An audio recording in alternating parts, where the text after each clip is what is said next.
just you can't. You can't. That's all. Okay. We're gonna do the test prep, and I just can't get. I can't let that out loose on the world.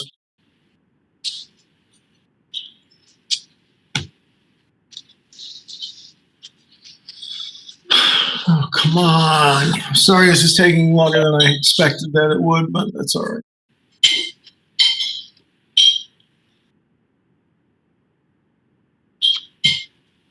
Hang on, I have to do it this way just because I can't see what I'm doing on the second screen.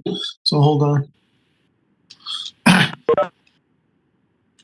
You want me to put my email on the thing so you can send me a link or something?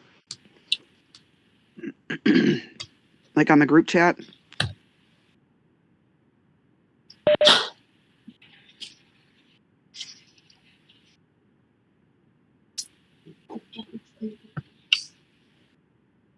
All right, I'm going to send this out right now. This better be the right one. If this is the final exam, don't read it. There we go.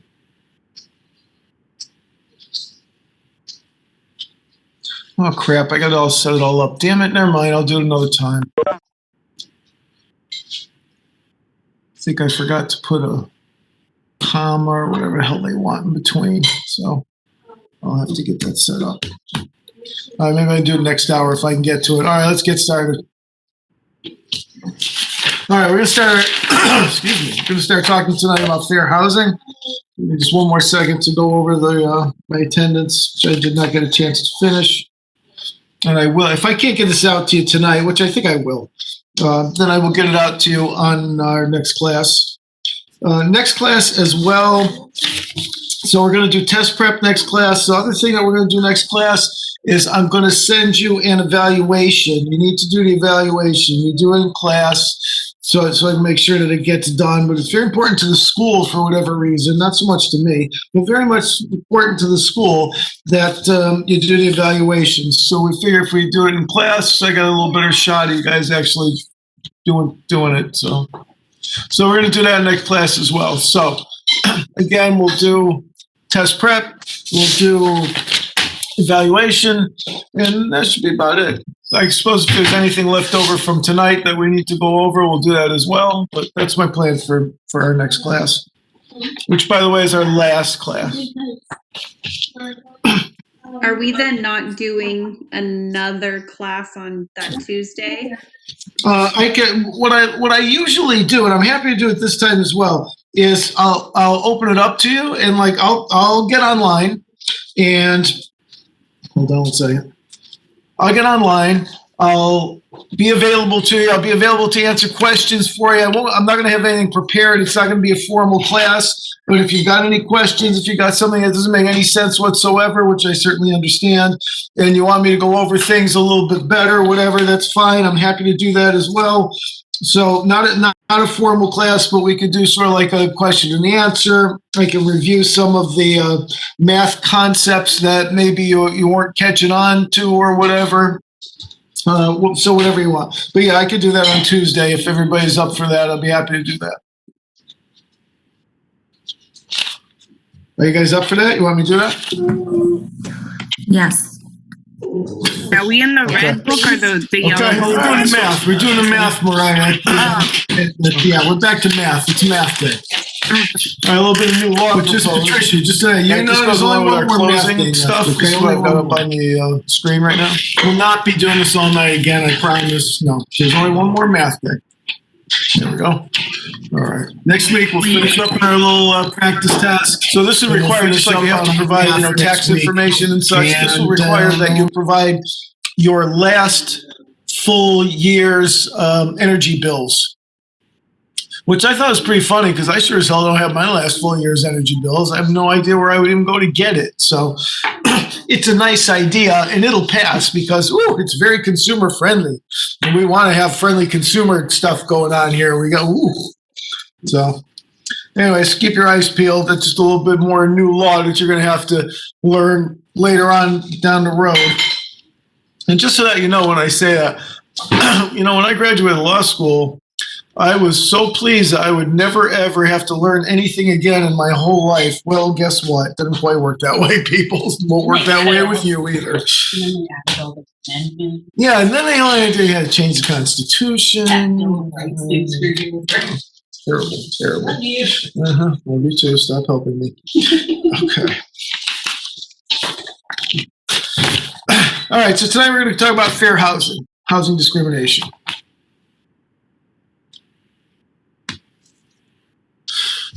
So here's where we start.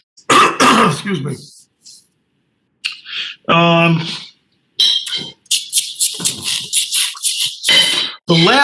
As a practical matter, okay, the last 2 continuing education cycles, the mandatory courses have been about fair housing.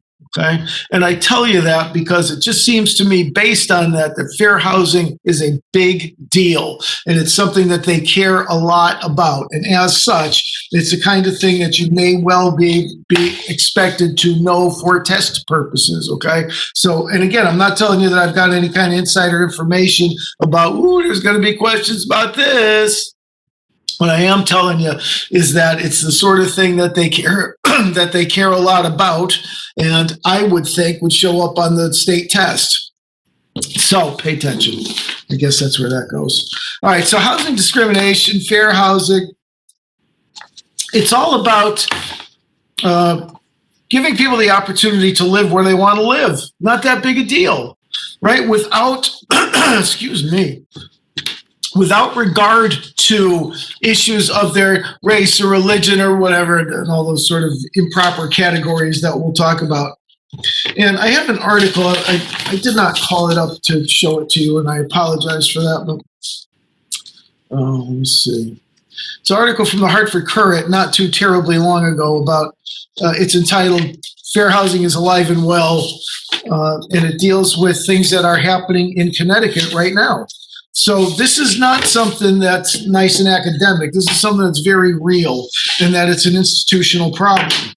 When we talk about equal opportunity in housing, what we're talking about is basic civil rights. Okay, that people should be able to live where they want to live within their ability to pay. Now, I say that, and I mean that sincerely, because as I mentioned to you last time, I'll make sense of all this in a moment, I hope. It's always okay to discriminate against people that can't pay you, right? So if you can't afford something, if you can't pay to rent, whatever, that's not illegal discrimination. All right. So again, the point being, there should be free choice in housing, regardless, within your ability to pay, again, regardless of nationality and religion and sex and race and all that stuff. All right. This is what your book says, so I take it that it's true. Historically, prejudice has been part of the system, okay? I would suggest to you that it remains part of the system. And the issue is that you might not even realize it, and that's where the problem comes in, right? Excuse me. What your book says, and again, I take it to be true, is that everybody has their own prejudices. We're human beings. That's just the way we are, okay? You cannot allow your personal prejudices to get in the way or control what it is you do or otherwise affect your practice. Now, understand what I mean when I say this, okay? What I mean is, here's the example that I want to sort of carry through. Let's say that you have a couple, an immigrant type couple, let's call them, coming in from wherever, coming in from Eastern Europe, and they move to New Britain, the land of my birth, and they find a house that they want to live in. And you say to them, oh, you don't want to live there. No, wouldn't you be happier on the other side of town where all the Polish people live? Now, listen, they might well be happier on the other side of town where all the Polish people live. And you, acting in good faith, have made that suggestion to them that this might not be a bad thing. Go and live where people that are like you are, right? Absolutely drop dead prejudicial, discriminatory, right? And could get you in very steep trouble. And here you're just trying to operate in good faith. You're just trying to represent your client's interest the best that you can. So you got to be very careful about this sort of stuff. So the point is, even when you think you're doing the right thing, even again, when you're acting in good faith and you're trying to represent your client's interest to the best of your ability, you may still be engaged in prejudicial practices and not even be aware of it, right? Because you're just trying to do the right thing. Excuse me. Understand that if you engage in prejudicial practices, discriminatory practices of any sort, there are both civil and criminal penalties that you might face, right? For your good faith effort to tell them, yeah, don't you want to go and live where all the Pollocks in New Britain live, right? Anyway. So you must be very careful of how you approach this stuff. And we're going to find a lot of examples of this where you think you're doing the right thing, but in fact, you could be in deep trouble. All right. And lastly, I did not mention this. I mentioned civil and criminal penalties, but guess what? Your license is in jeopardy as well. Right? And listen, if this is how you're going to make a living, you cannot be in a position to put your license in jeopardy. All right, let's talk about where all this stuff starts. It all starts here in the Civil Rights Act of 1866. Okay, this is where our anti-discrimination legislation arises. This is where it first comes around. It is an attempt by the federal government to end discriminatory practices.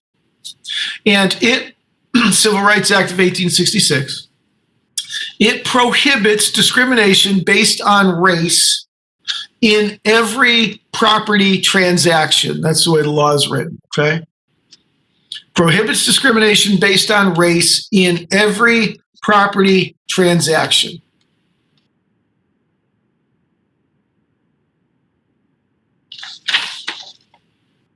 I'm just missing one. Hold on one second, peeps. Will you?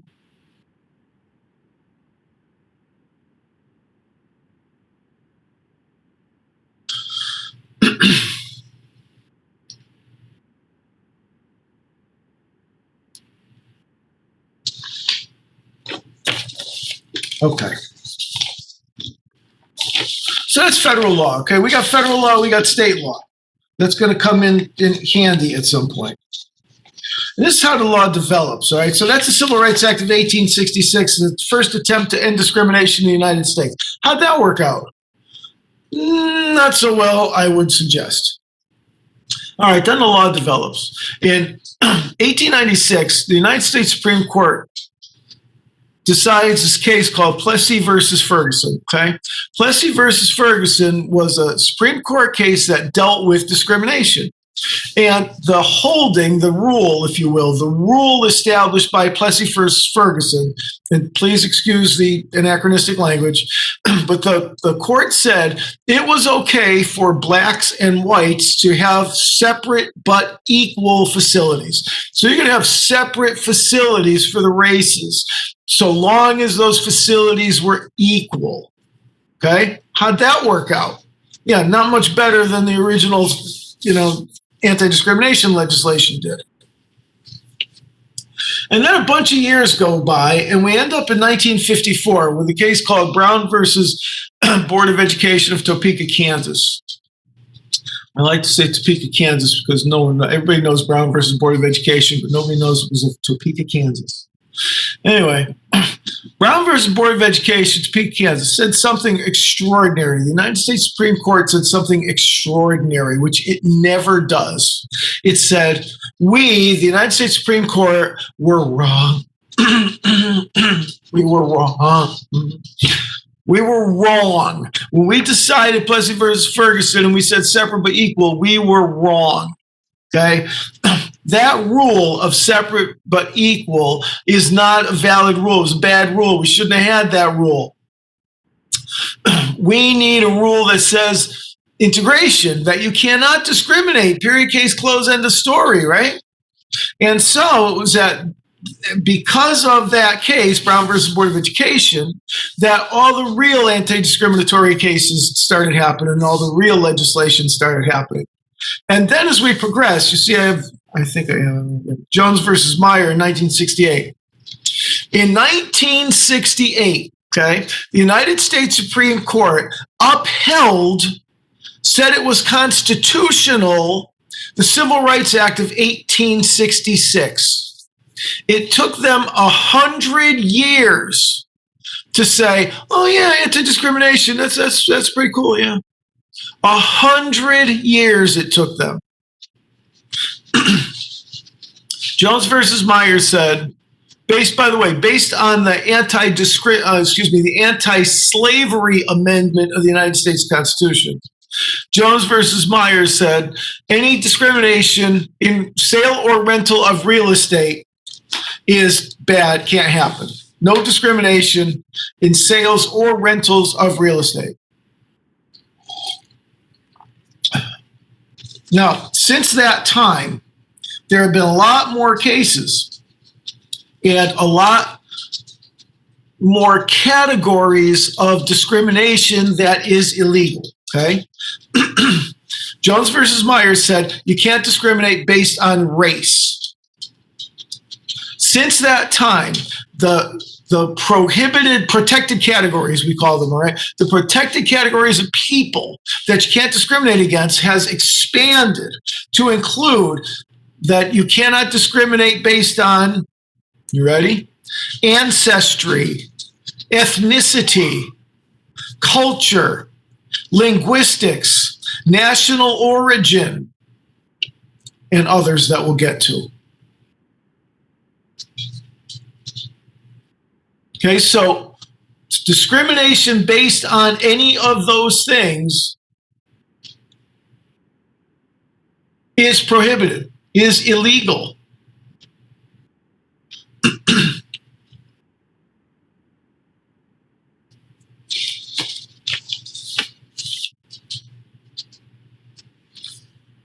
Let's do that. I just want to make sure I get through all this stuff. I have some other things that I'd like to share with you, but I kind of need to make sure that I get through all this stuff. So I want to make sure I get through. And then if I have the time, I'll come back and share some other things with you. Quick question. Yeah, please. If your client is being discriminatory, what do you say? You know, if they ask like, here's what you say. That's a fine question, D, because you can see that happening, right? Yeah. You might well have a client who says, look, I'd love to hire you to sell my house or whatever, but make sure you don't sell to any of those people, right? Whoever those people are in their estimation, old white men like me or whatever. And your answer to them is supposed to be, that's illegal and you can't do that. And they say, yeah, I know that. Wink, wink, nudge, nudge, yeah, I know that, but let's make sure we do the right thing. You know what I'm saying? In that case, your answer is, sorry, I can't help you. I'm not your guy. Cannot help you. Okay?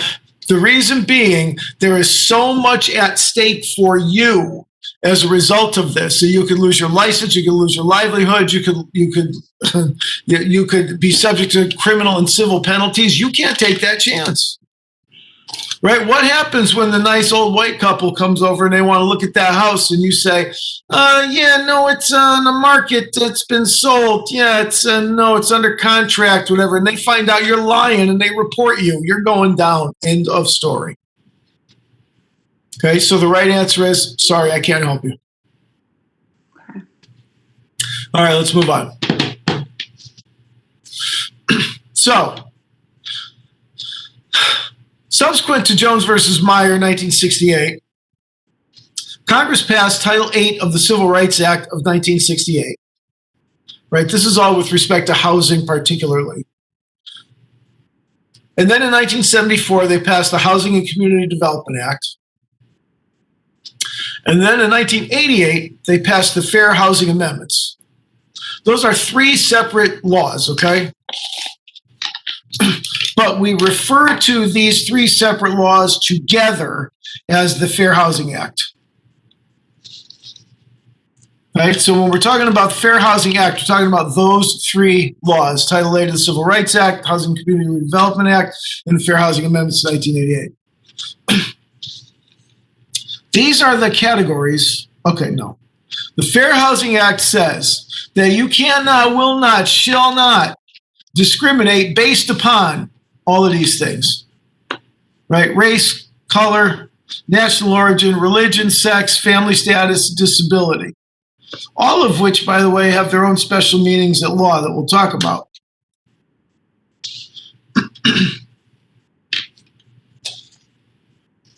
Now listen.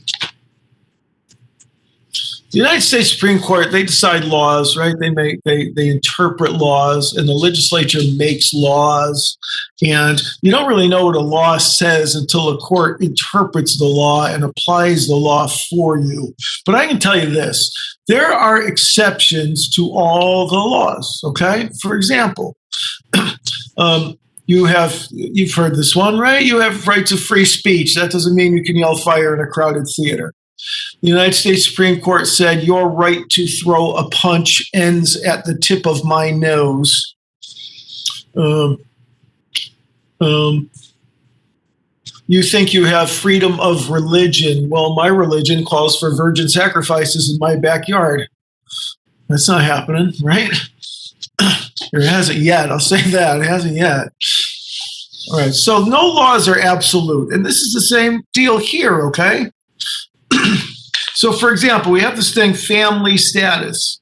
And we make exceptions for things like, well, for example, I don't think I have it here. Here's an exception. I'll get to Connecticut in a moment. The Housing for Older Persons Act. Right. This says that if you're a 55 and older community, you can discriminate in favor of people who are 55 and older.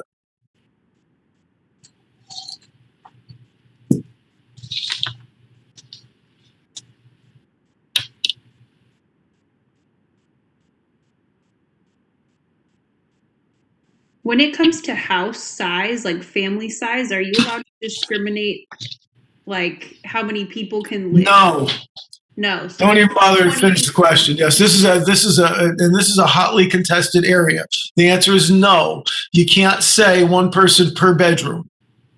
Okay. Right? What you can say is that this apartment is X amount of square feet and you can have this many people per square feet. Okay.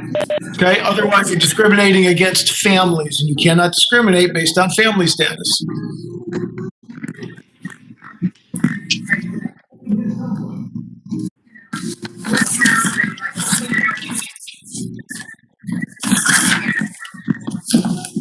Right. And so that's not illegal discrimination based on family status or whatever, right? If you're doing it based on a mathematical calculation, that's probably okay. But yes, this area is fraught with difficulties. Maria Garcia, do you have a question? Yes. What about like those? I remember when I was pregnant of my son, there was this building I tried to put an application for. We're talking about like 7 years ago. And they said they didn't allow kids in there. So because I was pregnant, I wasn't allowed to apply for an apartment there. Can I ask you, where was that? In Hartford. Yeah, I think that's drop dead illegal. Right there, I think that's drop dead illegal. Yeah, there was like no kids allowed in that building. Yeah, I think unless it's like one of these 55 and older type places, then I think that's drop dead illegal. But here's the thing. This is what we come back to each time, right? This is a complaint-based system. And if our friend Maria didn't know enough to go to the Commission on Human Rights and Opportunities and go, hey, I think I just got discriminated against because of family status, because being pregnant is family status. If she doesn't know, if she doesn't know enough to be able to go and talk to CHRO, then nothing happens as a result of it, which is kind of a shame. Question real quick. Now Yeah. that it's been 7 years, though, can she do anything about it? No, probably not. No, it has to be at that moment. Yeah, Okay. well, not quite at that moment, but there's a fairly short statute of limitations, and we'll talk about that in just a little bit. Unless I try and apply there again and they say I can't live there because I have a son. Then you go to the Commission on Human Rights and Opportunities. I'll show you their website. Okay. All right. So these are all of those categories that I just showed you, right over here. Race, color, national origin, all that stuff. Those are under federal law. But Connecticut, we got law too. And under Connecticut law, and you might want to remember this, okay? You cannot discriminate under Connecticut law based on any of these categories: gender identity, marital status, sexual orientation, legal source of income, learning disability, and veteran status. So Connecticut gives wider ranging protections than does the federal government. So all of these still apply in Connecticut, right? Race, color, national origin, all of that still applies. But Connecticut also has several other protected categories as well. So listen, I think I mentioned this to you guys before. You have a landlord who goes, oh, sorry, no, I don't do Section 8, can't help you, I don't take Section 8. Nope, drop that illegal.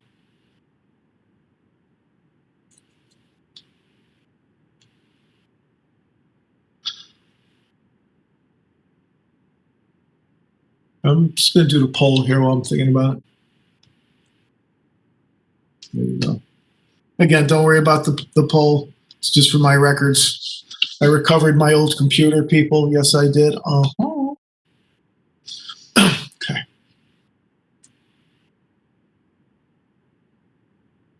Okay. Now, is everybody good? So far, so good? Everybody okay? So far, so good? All right. Moving along.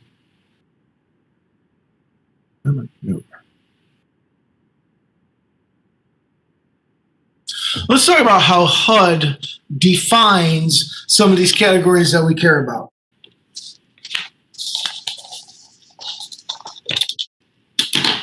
HUD defines a dwelling as any building or part of a building designed as a residence, right? So if you're talking about discrimination in housing or in dwelling, this is what they mean when they talk about dwellings.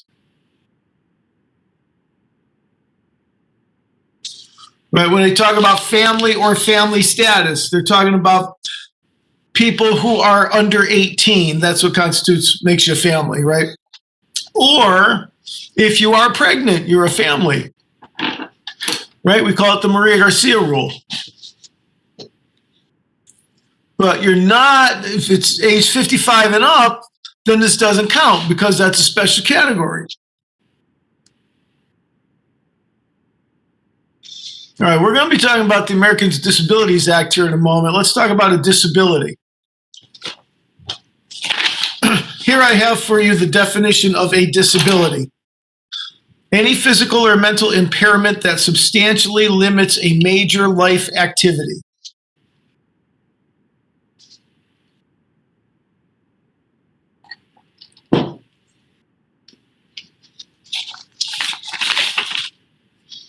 If you have a potential client who meets that definition, then they are entitled to a reasonable accommodation.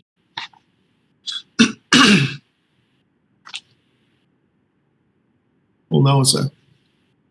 I just wanted to see if I had anything underneath that. Sorry.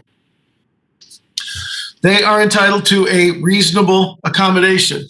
Now, when it comes to renting the 3-family house from you, they can provide the reasonable accommodation. You can't stop them. That's sort of the upshot. Okay, they can make reasonable. They can make their reasonable accommodation at their own expense.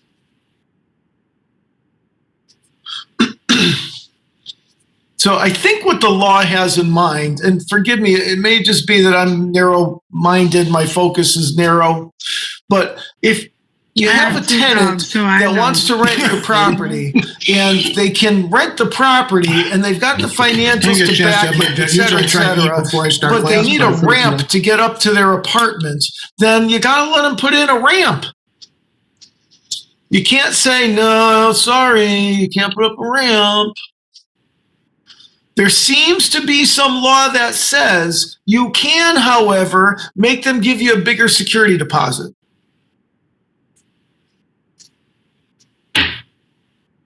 And if you'd like to restore the property at the end, you have every right in the world to do so.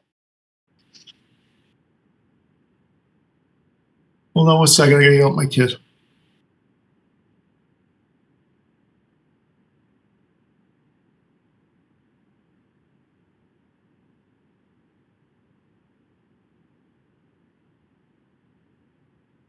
Okay. Now, there's some exceptions to that exception as well.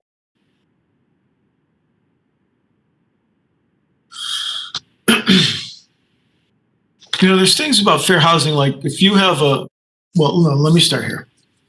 If you're constructing a new building, okay, any new construction that has 4 or more apartments has got to be handicap friendly. That is to say, there's got to be an elevator that goes up to the second floor. There's got to be grab bars. There's got to be wider door frames, wider hallways to accommodate wheelchair access and such. This is for new construction, okay?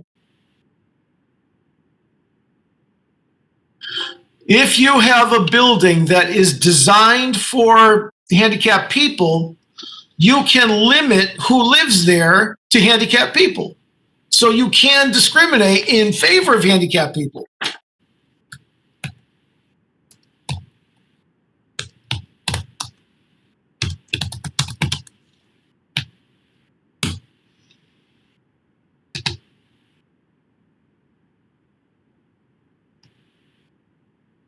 Everybody with me?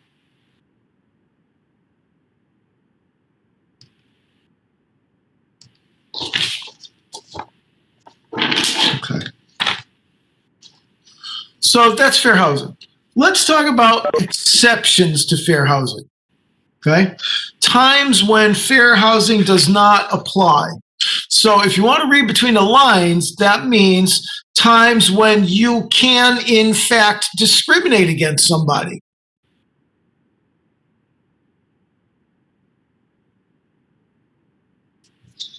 Okay. So these are people, certain properties, perhaps better stated, that are exempt from federal fair housing law. Okay. So first one here.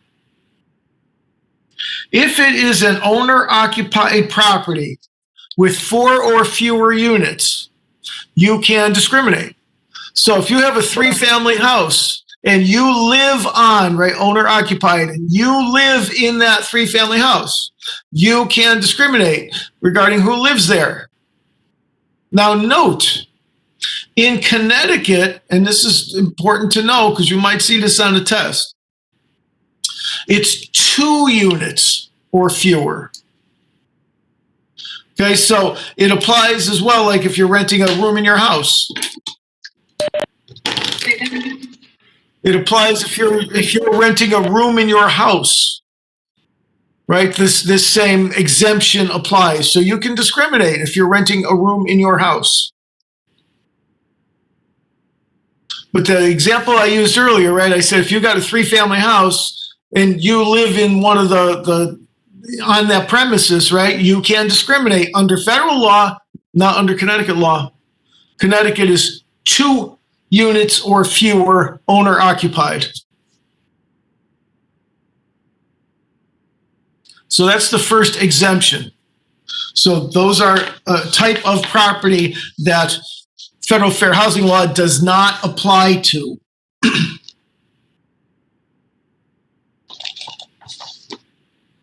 Organizations and private clubs. If you are an organization or a private club and you limit occupancy to your members, that's okay.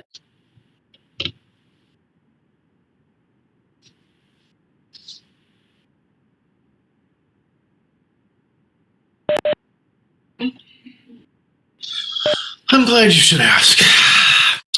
One day, many years ago, I was sitting in a cigar store in New York City, the Nat Sherman store. They just went bankrupt and out of business recently. What a shame for us all. Anyway, so I'm sitting there in the Nat Sherman store. I'm having a smoke. I'm sitting there. My wife's sitting there reading, whatever. And I look up and I see that all around the outside on the second floor, there's rooms. You can rent a room.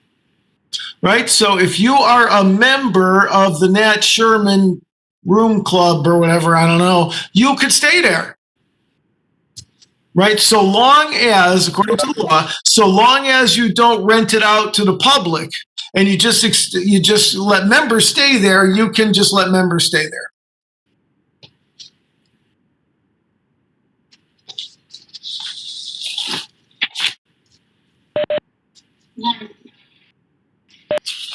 Hardy har har har har har.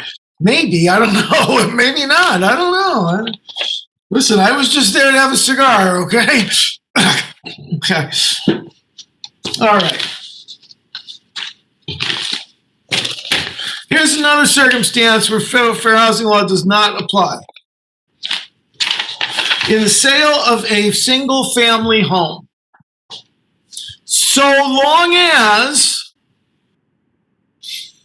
the individual owns no more than 3 houses at a time, right? Because that starts to look a little more like commercial rather than residential, so you can't have that. Look at the second one particularly. So long as, this goes to Patricia's question, no real estate professional is involved. And so long as there is not a discriminatory advertising placed. So if you can do those 3 things, which is nearly impossible if you think about it, then you can discriminate. Right, but it's this one that's key for you. This law applies to you. Okay, and they apply to how you do your business.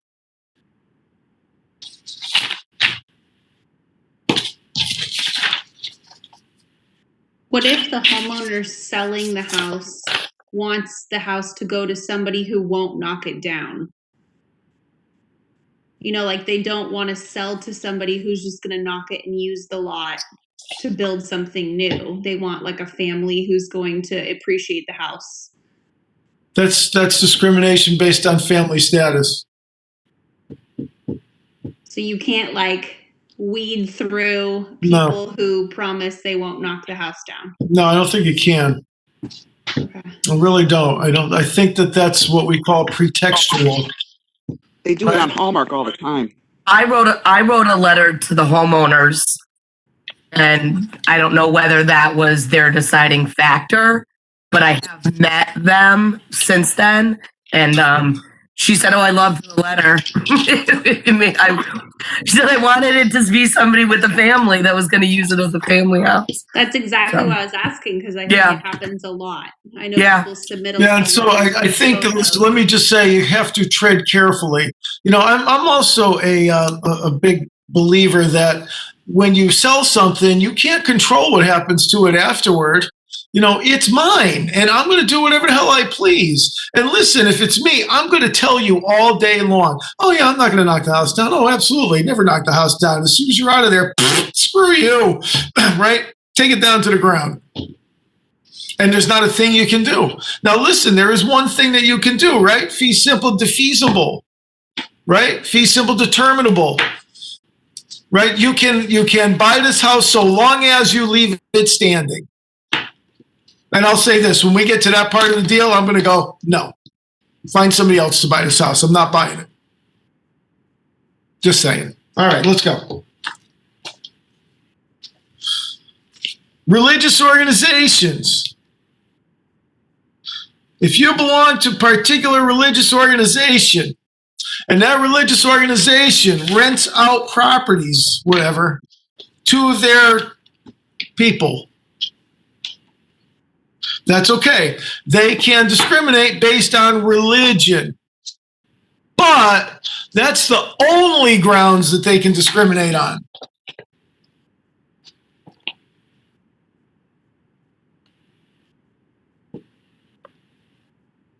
Right? They cannot discriminate based on race, color, ethnicity, etc. They can only discriminate based on religion.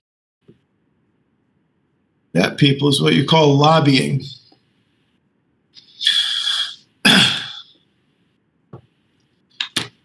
I mean, I can understand why they wouldn't want to rent to my religion, because you know what my religion is all about.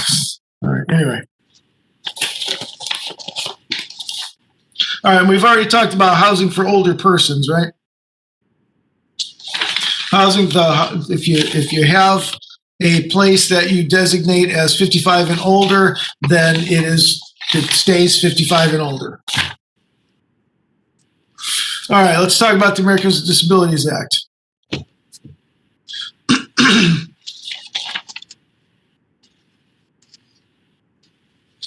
Now, we've already talked about the Americans with Disabilities Act in some regard.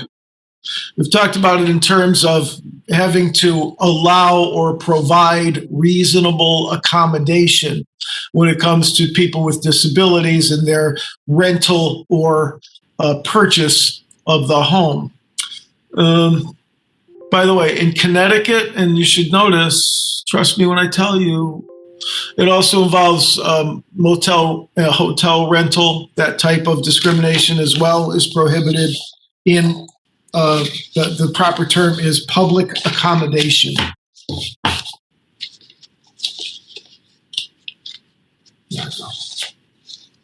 Hold on, I got some Connecticut stuff I gotta find.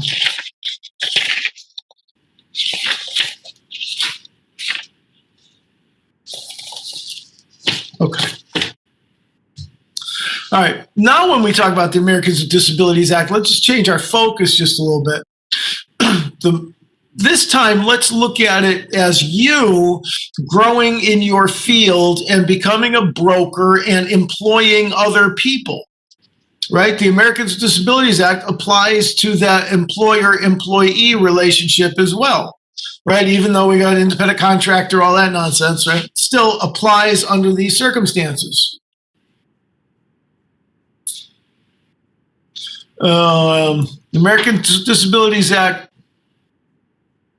All right, so it says that you as an employer need to provide reasonable accommodation to your employees, right? And what that's taken to mean, and the way that it's interpreted in modern law, is that if you have someone who has a disability such that they can't stand for a long period of time, then you got to give them a stool to sit on.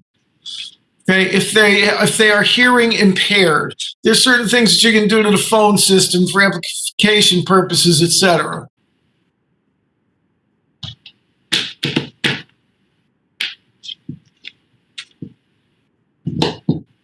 Just read a good one the other day where someone was complaining about the reasonable accommodation because they have a coworker that has mental health needs.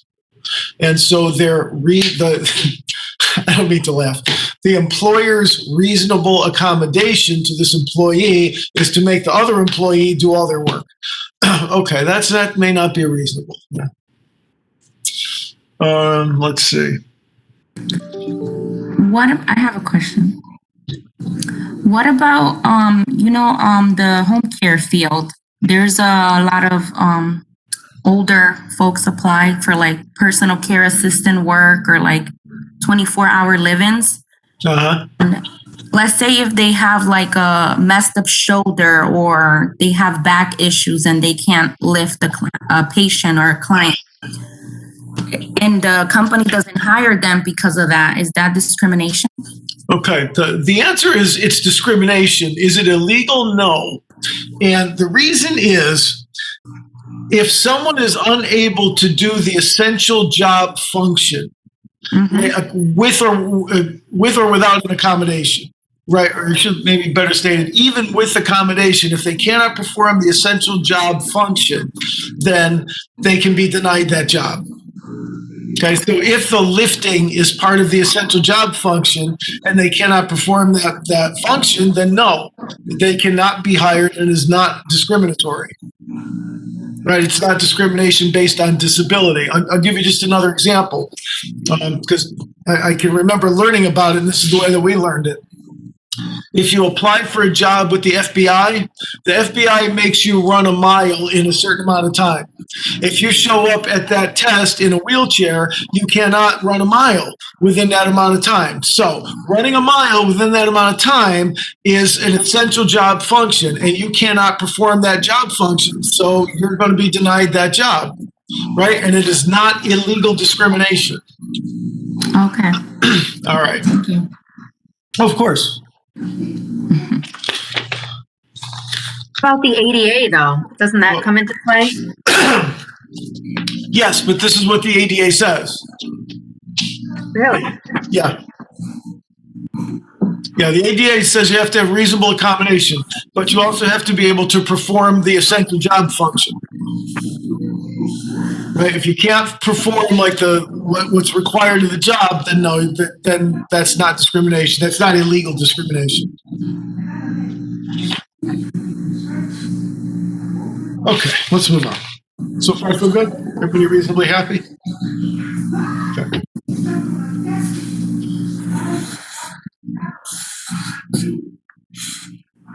Let's talk about fair housing practices. Okay, these are things that absolutely apply to you and that will get you in significant difficulties, which we will talk about at some length. Let's take them piece by piece. I have a great video I got to try and find and show you too. All right, so this is what the book says, and oddly enough, it's absolutely true. You've got to be conscious of these things that we're about to talk about, and you have to be able to identify them and apply them routinely in the conduct of your work, right? And they are part of the National Associations of Realtors Ethical Rules, Ethical Rule 10. Now, mind you this, the National Association of Realtors Ethical Rules mean nothing, okay?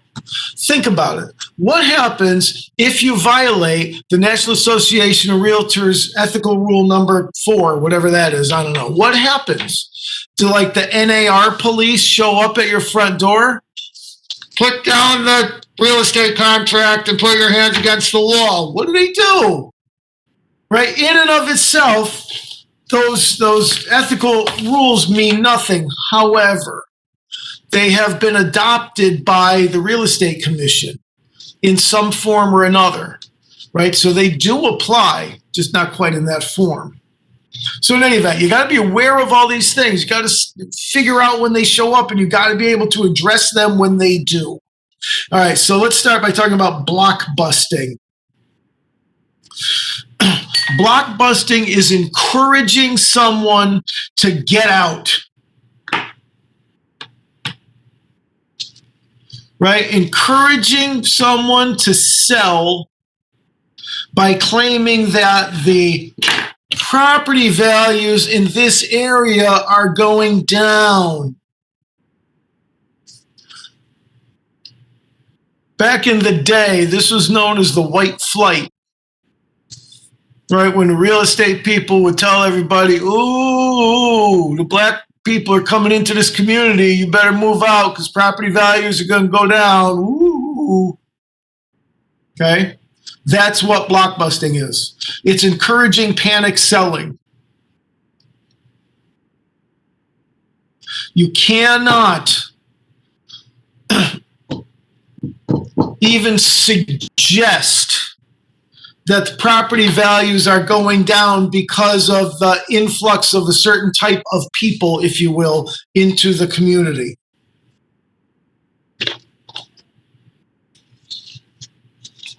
Right, a type of people that is in one of those protected categories that we talked about.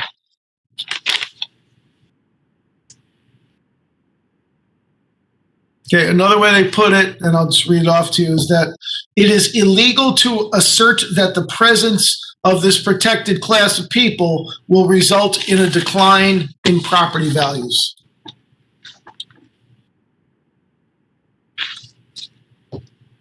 That's blockbusting. Now listen, let me say again, and I know this is going to sound stupid, but that's okay. Sounding stupid is one of my better qualities.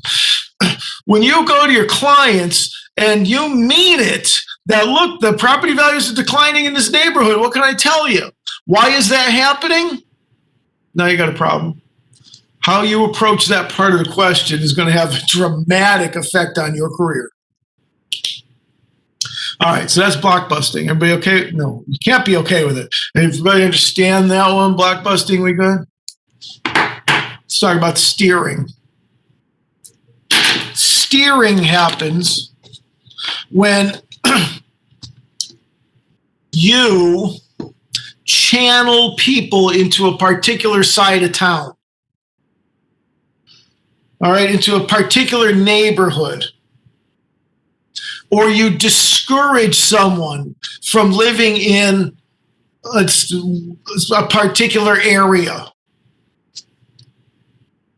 Or let's say you got like a landlord that owns multi-units, 100 units, whatever, and you take all of those people, whoever those people are, and you put them in that building or on that floor, right? That's illegal. That's steering, right? You're steering them to a certain place where you could just keep them in their own little bubble, as much as I hate to use that term.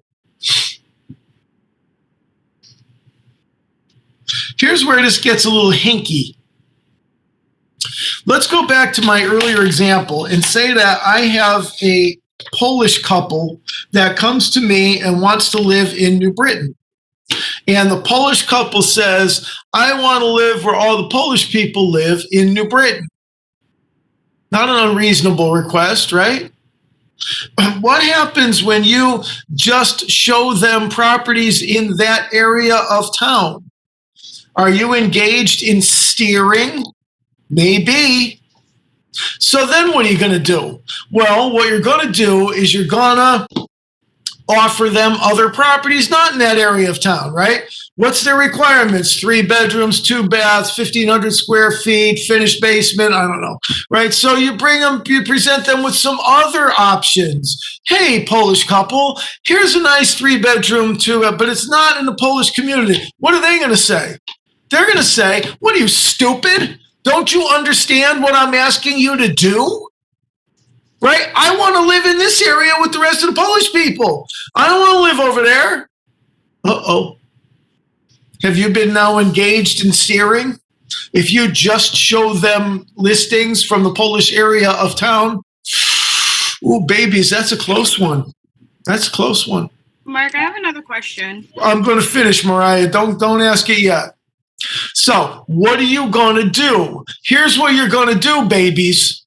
You're going to put together that a couple of presentations for them for these other houses that they don't want to see.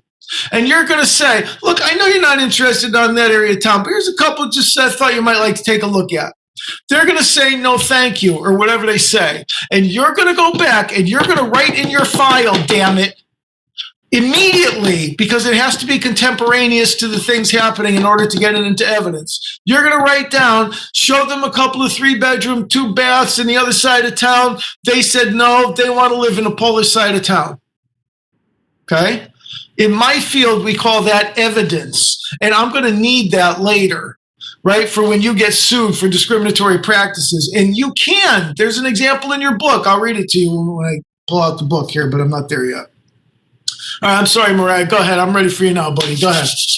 So I understand that that's considered steering, but what if they wanted to live in an area where Polish people were discriminated against or even attacked, and you were trying to stop them from living in that area? Is that still considered steering? And can you still? Isn't that beautiful? Isn't that beautiful, Mariah? You're trying to do the right thing. You're trying to take care of people. Yeah. You're trying to tell them the right thing to do. Is that steering? Absolutely.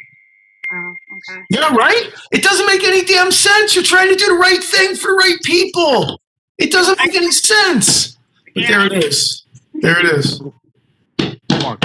Yep. In order for them, if you are, your duty is to be straightforward and honest to your client, and if that's what they want, you just want to pad it just to protect yourself. Is that? Yes. Yes. Right, listen, I'm going to tell you a little bit about my field, okay? Not that you asked, but I'm going to tell you a little bit about my field anyway.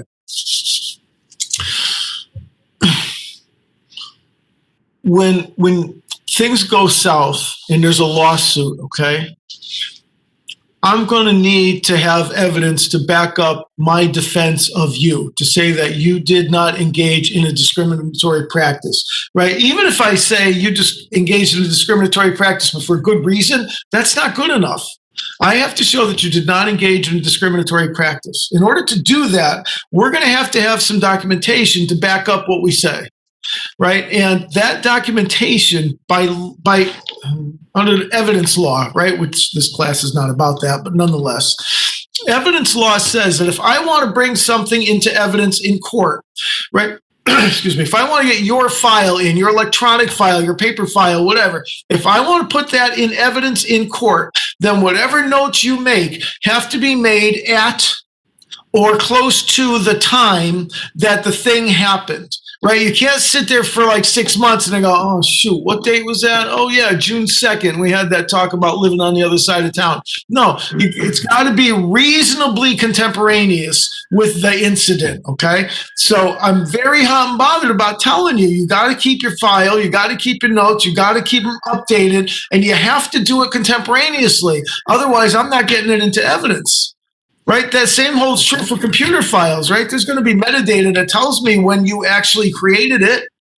So you got to be very careful about that stuff, all right? And I'm going to need that when we go to court. Okay, so follow-up question. For example, let's say a couple wants to buy a house with a school that has a better rating.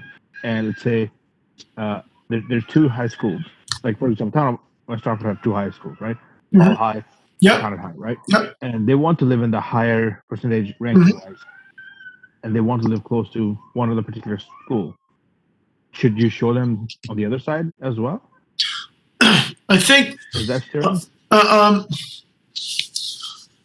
don't think that is a protected class. The problem happens when one school is known to be, primarily minority occupied, if you will, right, with a primarily a minority school body. Then that could run us into some problems. Yeah. Right, but I think if you say, look, here's where you can find information about our schools. Right? Tell me where you'd like me to look for the property. And they tell you, oh, I want to go next to Conard or Hall or whatever. Right? Start looking in that area. I don't think that's illegal.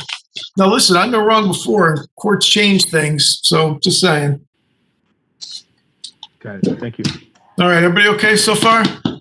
Mark, you have to be very careful. On a lot of them, the damages are so high. Yeah, I'm getting there, Lisa. You're absolutely right. And I'm going to get to damages in a little bit. And you're right. They're extraordinary and they can bankrupt you. And you may not be able to bankrupt out of them.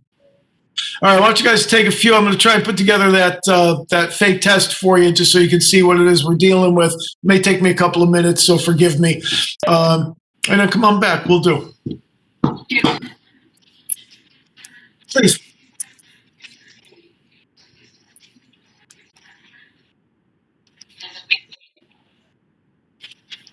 I don't know. I got a bunch of people that said thank you, Mark. So I don't know what's going on with your deal.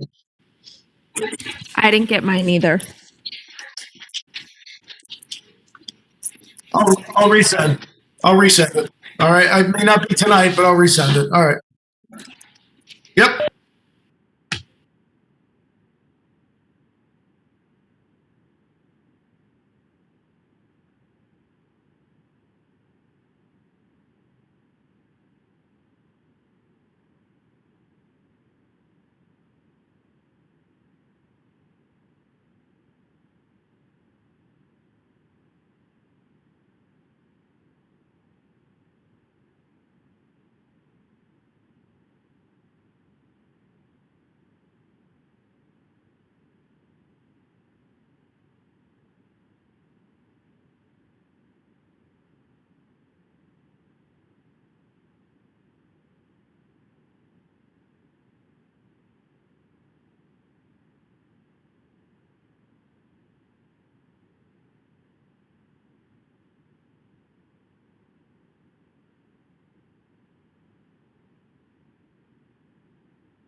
just, you can't, that's all.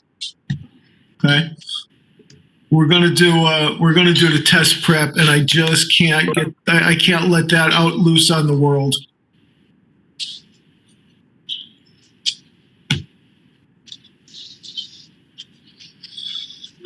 Oh, come on. Sorry this is taking longer than I expected that it would, but that's all right.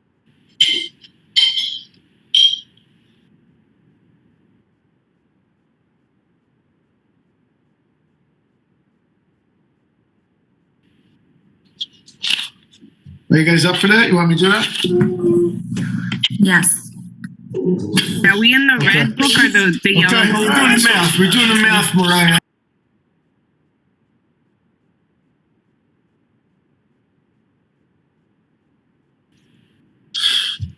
So here's where we start. Excuse me.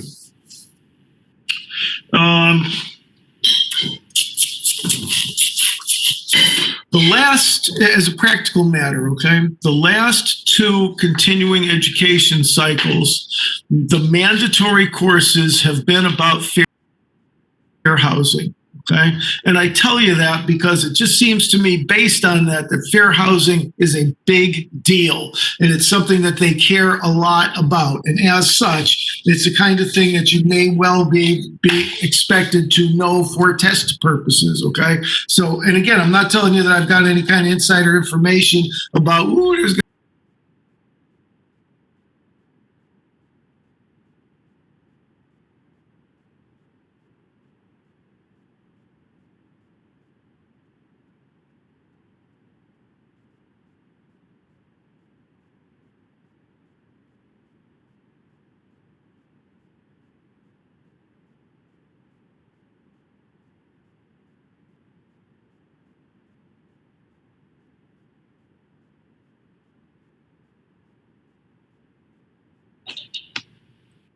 okay.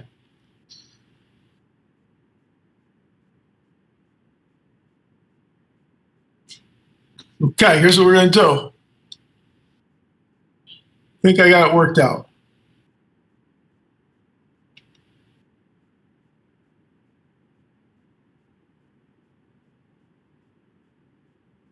Hang on, just got to move some stuff around. Okay, everybody with me? Everybody not with me? Okay.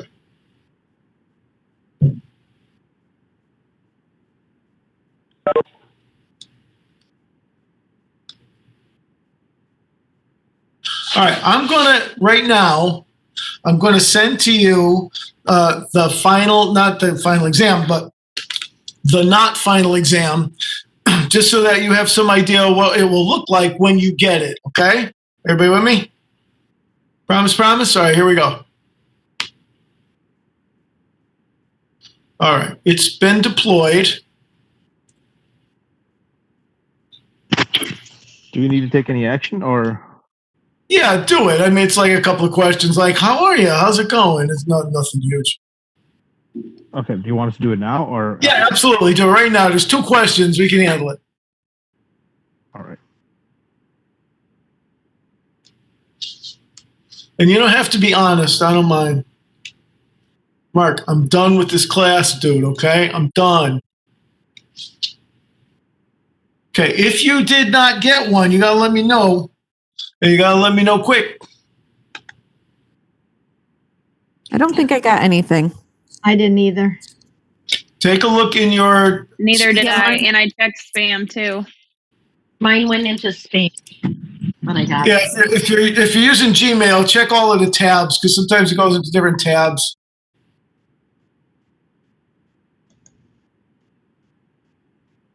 It just came through, so never mind. Okay. All right, good, okay.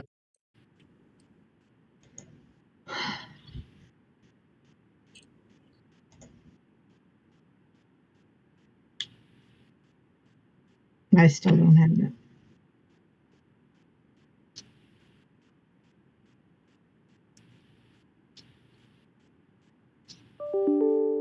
Alrighty, hold on.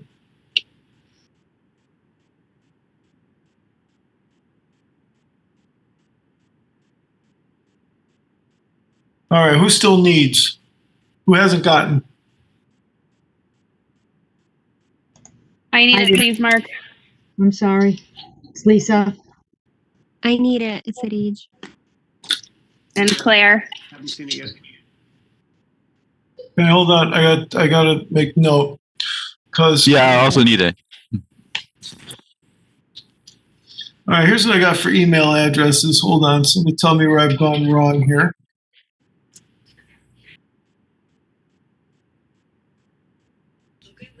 Is this new Maurice right here?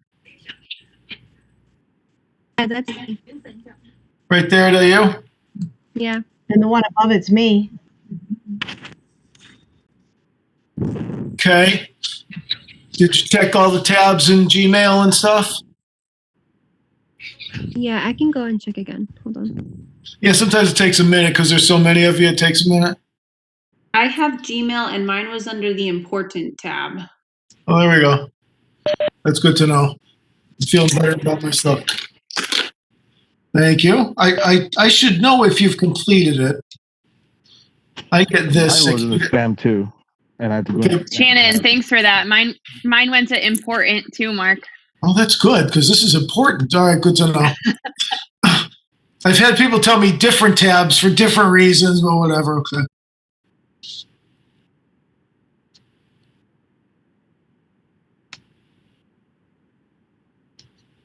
All right, see, and then I get this list right here of how you did. Good, okay.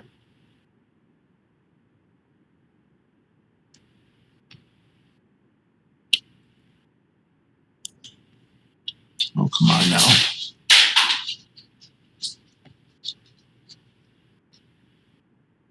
All right. So anyway, so you got that. You got some idea of how this thing is gonna be sent out to you. And then what will happen is, Hey, Mark, quick question. yeah, please.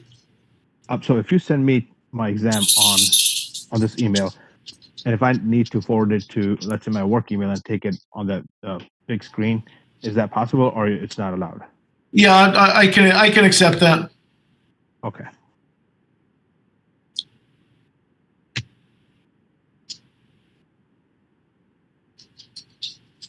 Good. Okay. All right. So everybody reasonably satisfied that this is the way it's going to go. So listen, you got to keep the camera on. If you're using a phone or something, it's probably not going to work. Yeah, I see where I'm missing several of you. That's probably because you're signed in not using a laptop, which is fine for class, but it's not going to work for the final.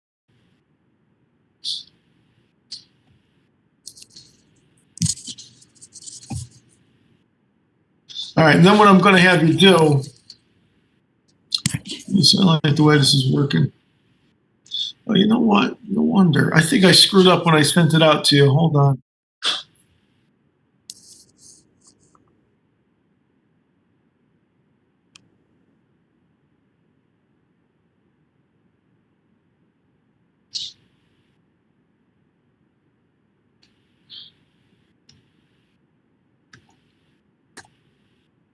Here, we're going to try again. So I have to fix something for my own record. So I'm going to send it out to you one more time. Then I got something else coming your way, people. Oh, yes. That went straight to my inbox. So whatever you just did worked. Good, okay. Same to me. Yeah. Good, all right. All right, good to know. I appreciate that. Obviously, I want to make it as easy on everybody as I possibly can because, frankly, it makes it easy on me that way. All right. So anyway, you don't need to do anything else with it. But I just, again, wanted to give you some idea of how it gets deployed. So are we going to log on to class just like this and then you're going to send out the email? Just like this, just like we did just now. Okay. All right. That's my plan.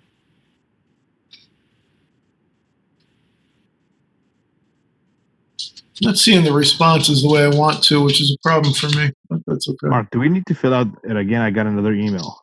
Yeah, it's okay. I did that on purpose. You want us to fill it out again? No, don't worry about it. There was something that I needed to see for my sake, so you're working for me. I appreciate it. Don't worry about it. You're fine. All right, one other thing. At this moment, hold on, get out of here. Crap, hang on. Okay. I have an email queued up and ready to go with the answers to the practice test. I'm going to send it out right now. Okay, everyone? I'm going to send it out right now on the count of 3. This is my send finger right here. I'm going to hit the little tabby right now. 1, 2, 3. Admittedly, I did not use that finger.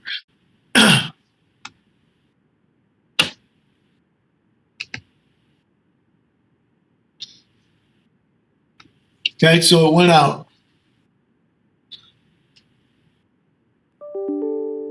Feeling good about myself. Okay. If in fact I'm feeling so good about myself, I may have to do the evaluation tonight. Let me see how far I get.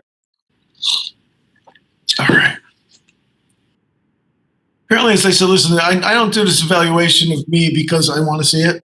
Because honest to God, I don't care. I mean, I care a little bit. I gotta admit, I care a little bit. I occasionally, I read them, and I occasionally take into account suggestions that you guys make. So I appreciate the input and the feedback. So there you go. We'll get to that in a little bit. Let me get through some more of this. I got a lot of stuff I need to get done tonight. Okay. So we took care of blockbusting. We took care of steering, right? Everybody who want the freaking answer key, get it now? Thank you. I got it. Thank you. All right. All right. And listen, if you didn't and you want, send me an email individually. I'll send it to you individually. Okay. All right.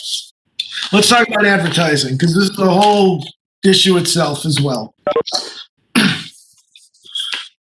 In advertising, this is something that we touched on a little bit last time.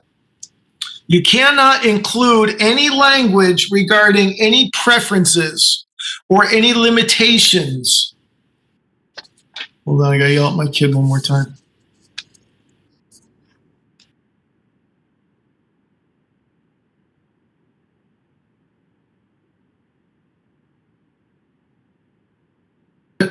Okay, sorry. She's angry with me now, so could be a fight. Not only can you not include any language regarding any preference or any limitation, right? And you remember how we talked about that last time where you said good for families or something like that? No, that the law says is a preference, right? That shows a preference. And even though you don't intend it that way, it does not matter, right? Which we'll be talking about in a moment. Here's another thing. You cannot, this is the example given in the book, and I like it, right? If you have a particular property and you advertised in New Britain, right? And you advertised in the Polish-speaking newspaper, and only in the Polish-speaking newspaper, you'd be wrong. No problem. No problem. Thank you so much. I appreciate it. So I'm going to find out about helicopters. Okay. I just want to clarify. You'll be wrong as a realtor, or you'll be wrong as just a private citizen?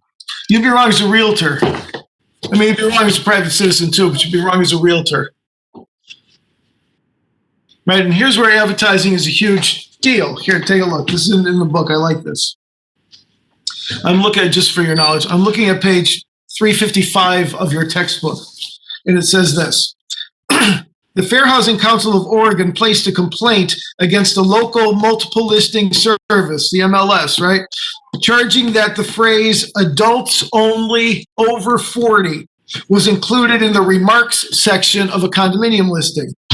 While the Condominium Association's bylaws actually did contain that illegal age restriction, the Fair Housing Council argued that including the phrase in the listing constituted discrimination against families with children and was a violation of the Fair Housing Act, and they lost.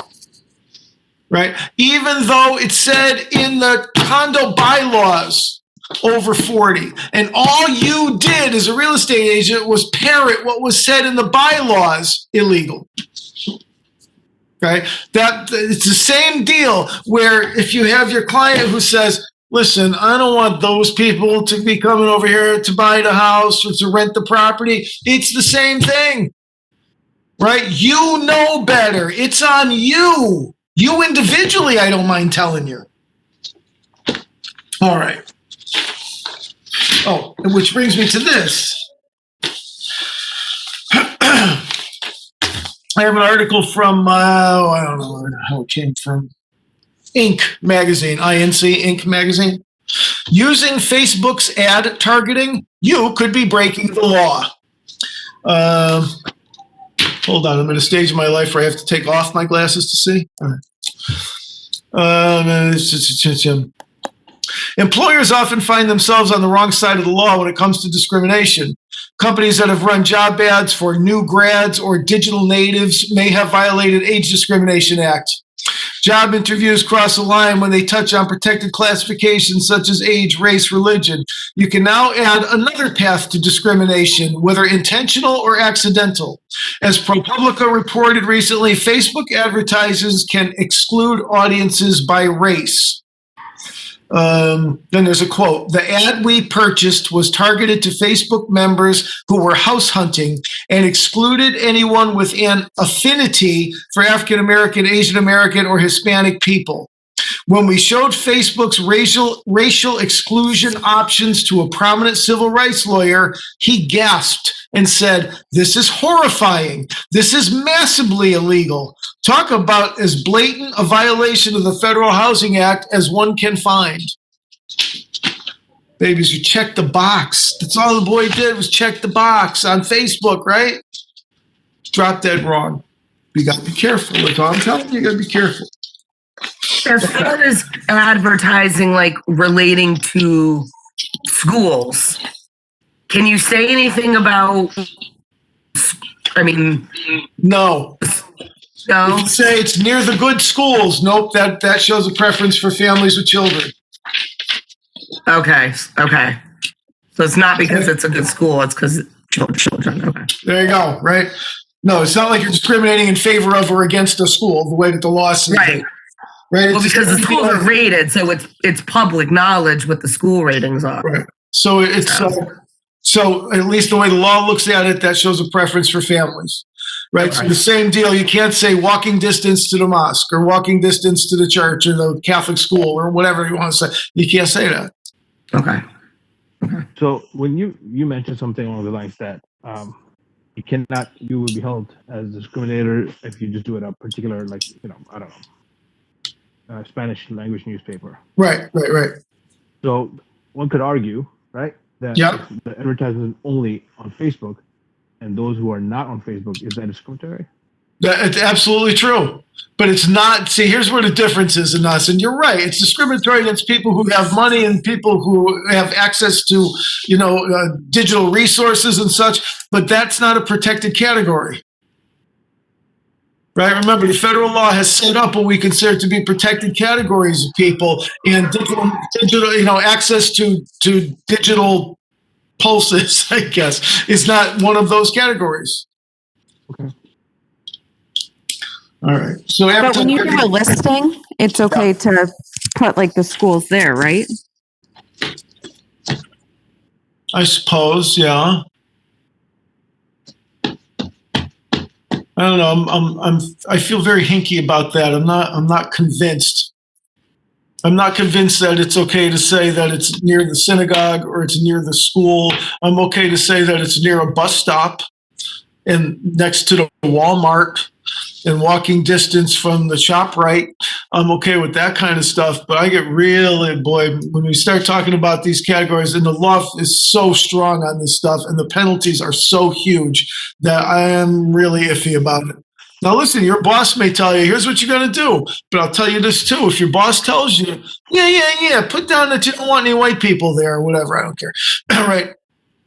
You can't escape liability by saying, oh, my boss told me to do it, right? Just in the same way as you cannot say, I was just representing my client. I was just doing what my client told me to do. You cannot escape liability that way. Remember the person that just clicked the box right in Facebook, or the person who wrote down just what was in the condo documents, right? People over 40 only. No, Okay, be careful.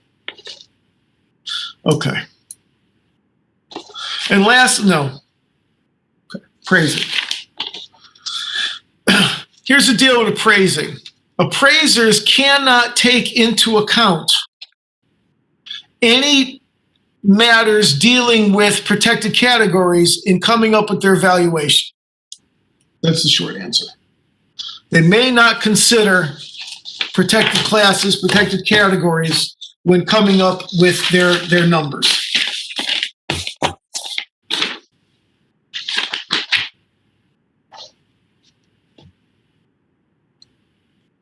There we go.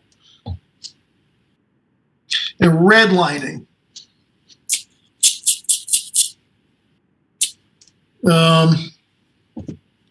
I tried to get it. It wouldn't let me play it. Comedy Central. Look up Larry Wilmore in redlining.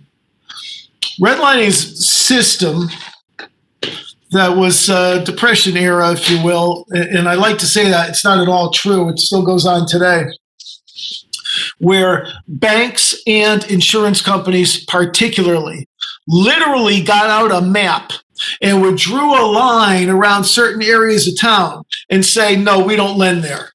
We don't lend to people in that area, right? And those are the people that are of a protected class, right? That there are certain areas of town, those are where all the good people are. And there are certain areas of town where those are the okay people. And then there's redlined areas where, no, we don't lend there and we don't insure there. All right. And the reason being that those redlined areas were frequently based on racial considerations. And so redlining is drop dead illegal. What was the name of the person you said to look up? Larry what? Larry Wilmore. He had a late night show on Comedy Central. It was hilarious. I've tried to call up the video a couple times. I think that it may not let me show it because it knows that I got all you guys on board. But it's hilarious. All right. Now, here's the last thing that we want to talk about. Listen, redlining systems are still in place right now. And redlining systems are things that like contribute to multi-generational poorness, okay? Poverty. If you think about it, right, people who got out of World War II, they come home, they buy a house. They live in a house for 30 years. The house is paid in full. What do? They pass it down to their kids. What do their kids do? They sell the house. They buy a bigger house. And so we propagate the wealth that way. What happens when you're in a neighborhood where they won't lend you money to buy a house and you can't buy a house? Right? Then what happens? Well, then you're in a much different system, aren't you? And that creates multi-generational poverty that we find ourselves in right now. It's a big deal. It's a big deal on the state test, on the recertification stuff. All right, let me continue.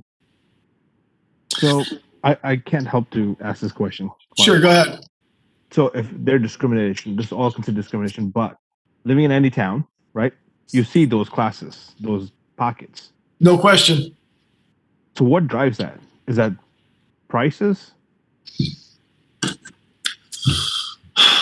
I guess so. That's the best answer I have on us. I'm sorry. I guess so. And I guess that there are people out there who are always willing to take advantage of people who are less fortunate than themselves.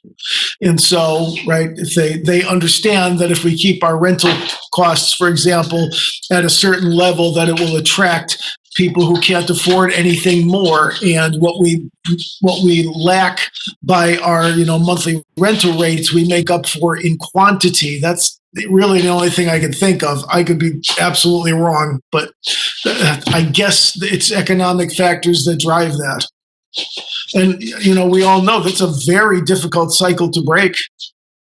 Right. So what do they tell you to do? Yeah, go to school, get a good education. Then what happens? $250,000 in college debt later. What happens then? Anyway, let me move on. I had that problem. I had a 4-family and they wouldn't let me charge rent above it. Manchester set a rent limit for, Right. So, right. Remember we talked about that there's a rental commission, whatever, right? That talks about what the highest. That. And so part of that is the government not allowing you to improve and bring in more money. And Right. you know, I would have loved to have rented them for 1,000, but 8 was it. And that's what you're going to get. All right, let me move on before I get too far behind. Rose. All right.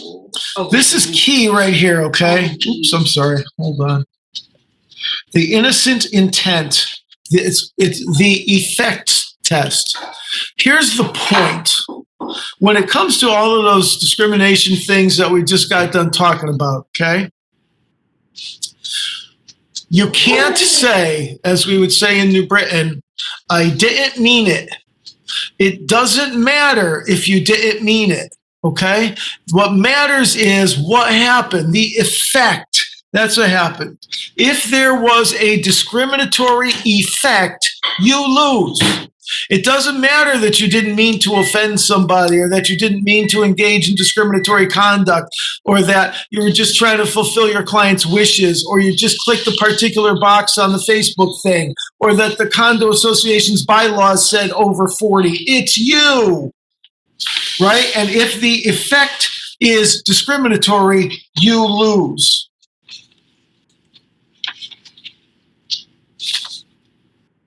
I'm so sorry to say this.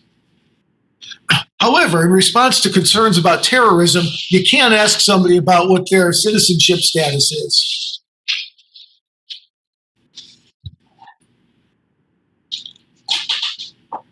Sorry, it makes me nuts. Okay. Now, this is where we started to go before. Let's talk about enforcement a little bit. Hold on one second, okay?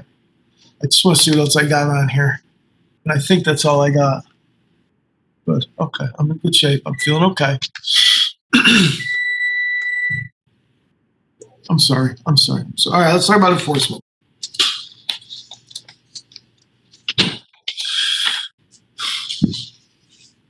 Everything I'm about to say, okay, so here's the deal. Let me tell you about big picture, okay, before you start writing shit down.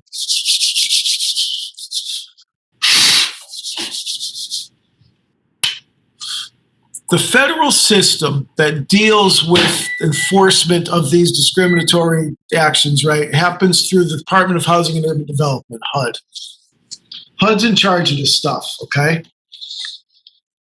And I'm going to tell you the process that HUD uses because I at least got to go over it with you, okay? I'm going to tell you a little bit about it, but I'm also going to tell you right now, it's not what we do in Connecticut, okay? Here's what the law says. The law says, all right, the federal system, HUD, here's what HUD does. If, it says, if there's a state system in place that's substantially similar, then the state system is the one that you use, okay? And so we have just such a state system. So we use the state system. But let me tell you about the federal system because the book makes me. All right. If this is the Maria Garcia answer. If you are aggrieved, right, if somebody wrongs you, then you have under federal rules 1 year to make a complaint to HUD, okay? HUD can also initiate their own complaint, right? If they find out that there's, some systematic discrimination happening in some big apartment complex or some such thing, they can bring their own case. Then what happens is after that 100, so you got 1 year to bring the case. When you bring the case for the next 100 days, HUD does an investigation.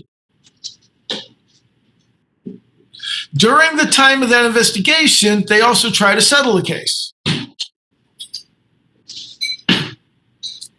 At the end of the 100 days, they issue a finding that says either that there's reasonable cause to proceed or the case is dismissed.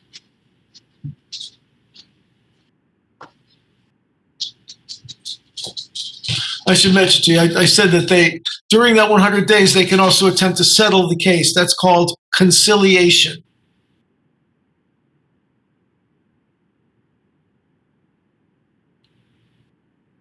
Under the HUD federal system, okay?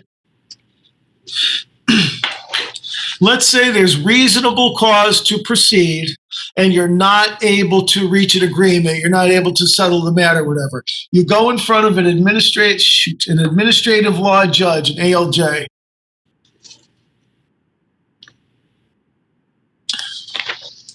An administrative law judge can award actual damages. So how much are you actually out?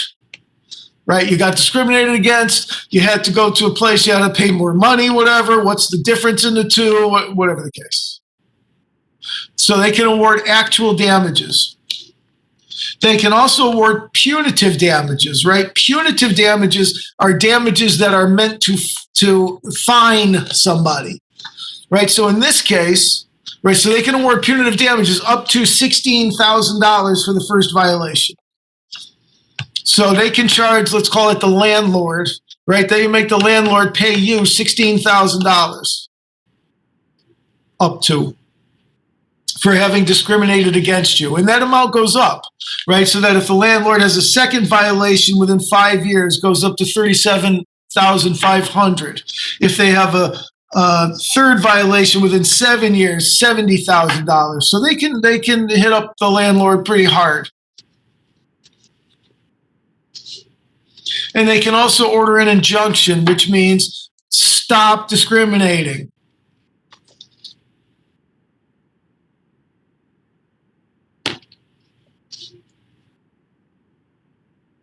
Now, you can go one way or the other. Rather than go through this HUD process, you can go straight to court, federal court. You got 2 years from the discriminatory act to bring a civil case in federal court. And if you do, the amount of punitive damages is unlimited.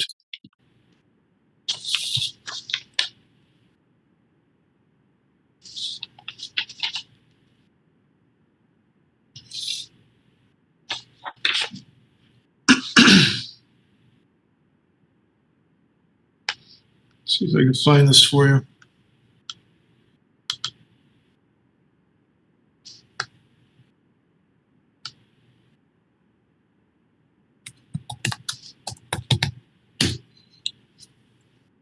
Okay. As I mentioned, so HUD can bring an action, the Attorney General can bring an action, and there can be significant civil penalties to the person who engaged in the discrimination.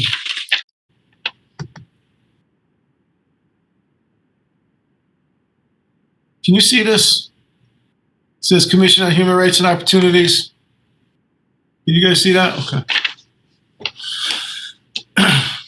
All right. So as I said, if then the law says if there is a state law that is substantially equivalent to federal law, then the state law people are the ones that are going to deal with it.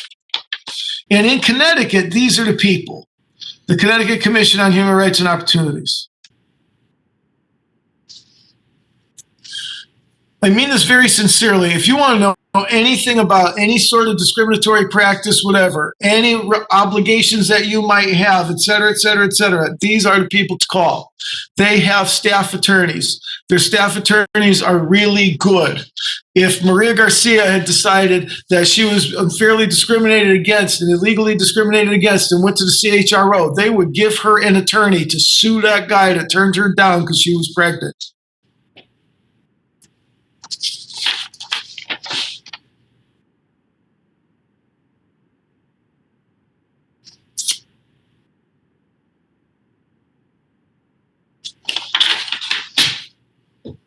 Let me tell you a little bit about Connecticut law.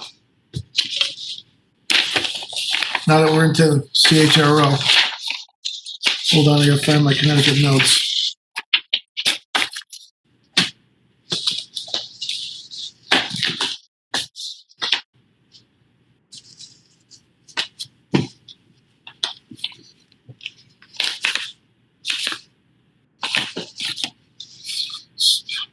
Okay, all right. I still have to tell you this story. All right, so just to reiterate something that we talked about earlier on, it's over here. Let me get the whiteboard back out. Oops. Connecticut has more classes of more protected classes than does federal law, right? Which we talked about right here. So all of the federal all of the federal protected classes apply in Connecticut, but also additionally these classes as well. So it's illegal to discriminate for these reasons as well as for these reasons. Okay.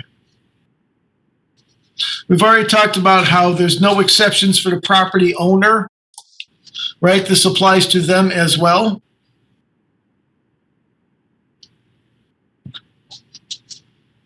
All right, so let's talk then a little bit, momentary, about the Commission on Human Rights and Opportunities. All right, remember I told you that under the federal system, it was HUD that was in charge of this stuff, right? In Connecticut, on the state level, it's a CHRO that's in charge of this stuff. And the complaint procedure is fairly similar. Remember I said under federal law, you got 1 year to bring your case, right? Under Connecticut law, all you got is 6 months. So 180 days from the alleged act of discrimination, you've got to file your complaint with the CHRO. And there are all kinds of requirements, nothing huge, right? It's got to be in writing, it's got to be under oath and all such.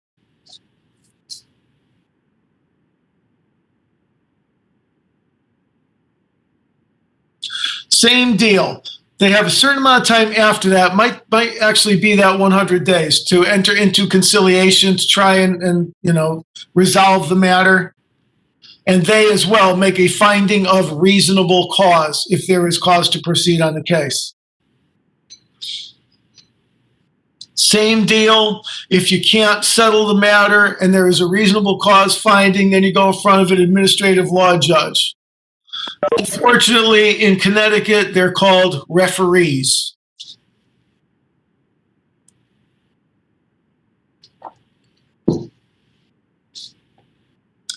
The referee can order punitive damages, right? Punish you damages in Connecticut up to $50,000.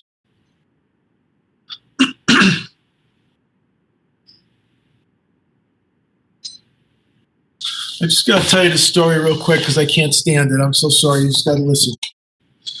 I was a referee at the CHRO earlier on in my career, and they freaking loved me, man. They loved me because I could settle anything, right? I settled cases left to right. They loved me. There was one case where I had to try, okay? I had to sit and be the judge. And this was the case, okay? I had to tell the story fast. Please forgive me for any inappropriate language that may come spilling out as I do. So what happens is this guy, see, he works for one of the big insurance companies. And it's one of these big insurance companies that's so big that it's got a campus here in Connecticut somewhere. And that could be one of a few anyway. And honest to God, I don't even remember which one it was. Anyway, his job is to shuttle the mail around in his little golf cart every day. And so he works for this company for 20 plus years, right? And then one day, like on a Friday when there's a long weekend coming up or something, he's driving his little golf cart around. He wants to get out of there is what I get out of this. And the place has geese everywhere. And so this guy is in such a hurry to get out. He runs over this goose, kills that goose right there in front of God and everybody. And there's some poor girl who's driving her car trying to get out of work that day who watches him run over this goose, and she is mortified, right? And so she makes a complaint. And the way that, again, I kind of read between the lines, right? What happened was this guy was pretty much an asshole his whole career with these people, but there wasn't really any good reason to fire him. Well, this was it. You ran over the goose. That's it. You're out of here. So they fired him. And he claimed that he was fired because he was Cuban. Okay? You with me? Worked with them for 20 years. They just figured out yesterday that he was Cuban. I don't know, whatever. So So I get to be the judge in this case. And so I'm listening to the testimony in this case. They flew in lawyers from Chicago to try this case in front of me. I thought it was hilarious. Not only that, but the main lawyer to represent the company, his last name was Drake, which, as you know, is the proper name for a male goose. I thought it was hilarious. No one else but me. I thought it was hilarious. Anyway, here's the real estate aspect, because there is a real estate aspect. So he's sitting on the stand. I'm sitting at a little table that is the judge's bench. So, all right, time for recess. Everybody take the recess, whatever, so they leave. This guy looks at me and goes, how'd your client like that property? And I went, what? How'd your client like that property? He was a real estate agent, sold the house to one of my people. I was the lawyer in the deal. And I went, oh, shit. I had no idea. Did not remember him at all. Not a clue. I have to bring all these lawyers back in. People from Chicago. I now have to call a mistrial, right? I go, all right, people, this is what we're going to do. I'm going to tell you right now what happened. So I tell them the story. And I say, I will continue on this trial. I'd be happy to do so, or I will get somebody to pick it up right now, okay? And you can start all over again without me. I don't care. I want to hear from each one of you on the record. If you want me to recuse myself, I will. Needless to say, they all said no, and so I finished the case, and I held against the Cuban guy because I don't think he was discriminated against, just me. All right, anyway. So that's how the CHRO works. A lot of good information on your website right here. I commend it to you. Take a look. A lot of good stuff. If you have any issue, any questions of the sorts that we have just been talking about, talk to these people. Call them up. Ask them. Right? They're good people. They're very smart people. They know their business very well. There's a lot of good resources out there in your field if you just ask around. Okay. For reasons beyond me, it's in this chapter that they want me to tell you about non-material facts, and that if somebody's death or felony on the property, that's not a material fact, but we've already talked about that. We've already talked about accessibility requirements. So in new construction, 4 or more units, there's got to be an elevator. It's got to be fully handicapped accessible.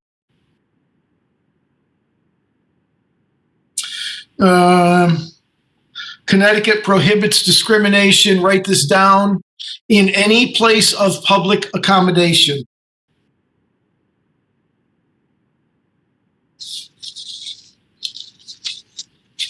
I'm going to tell you guys this, and I tell all my classes this,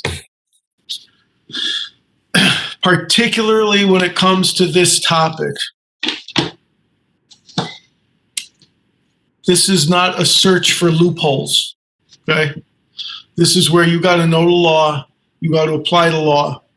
Listen, this is the kind of deal where you lose your license the first time, okay? If you screw this up, you lose your license the first time. There's not going to be a second chance, okay? And the fines and penalties are very large, and they're coming out of your pocket, right? You cannot afford this. I mean nobody, right? You cannot afford this, particularly at this stage of your career. So you've got to make sure that you understand this stuff, you apply this stuff, and you apply it consistently each time. Same thing holds, by the way, when we talked about, and I may have mentioned this, you don't, if you're a renter, right? Or I shouldn't say, if you're a landlord, perhaps better stated, if you're a landlord, you don't have different rules for different people, okay? If you have a rule that says nobody who's on the sex offender registry can live here, then you better make sure you look at the sex offender registry every time, okay? If you have a rule that says you got to have a 650 credit rating or better, then you better get a credit report on everybody. If you require a criminal background check, you require a criminal background check on everybody, not just the shady looking people. Okay? You got to treat everybody the same. Okay, a couple of exceptions to that, right? If the tenant needs to make reasonable accommodation for their disability, you can charge them more of a security deposit so that you can take it down later. What you might find is that you can make better change by leaving it up, but nonetheless. Okay, so You treat everybody the same. You don't base anything on prohibited categories, right? No preferences and no detriments when it comes to those protected categories. But again, you can always discriminate against somebody who can't pay. All right, let's move on. So that's unit 18. All right. Question. Yeah, go ahead. Was that an imported goose or extinct animal? I'm not hearing you well enough. Can you move the mic a little bit, maybe? Yeah, is it better? Yeah, it's better. Go ahead. So the story you told us about the goose. Was it an imported goose or was it No, extinct?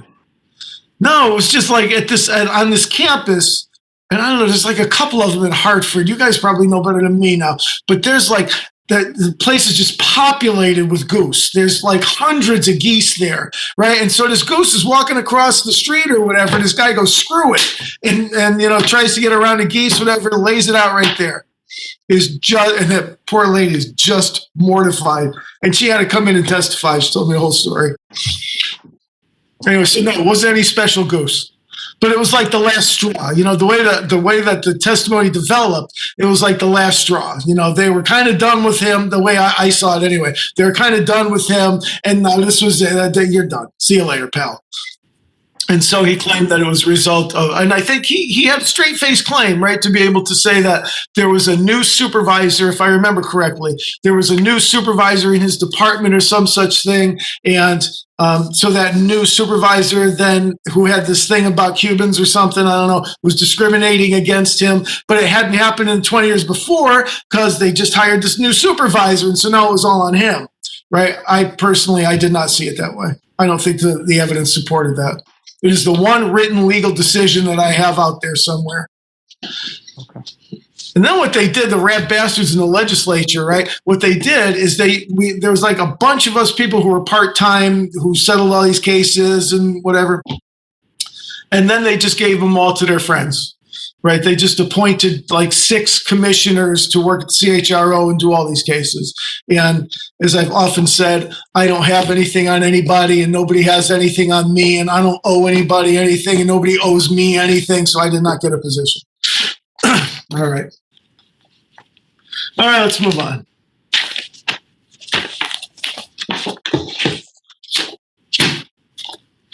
I'm going to blow through these next 2 chapters, people, and I'll tell you why. Not much to talk about.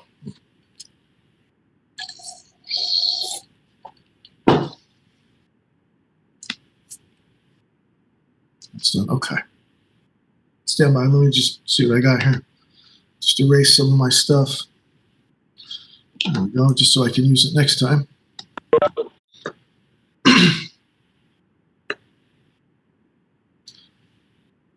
There we go. All righty. So let's talk about property management.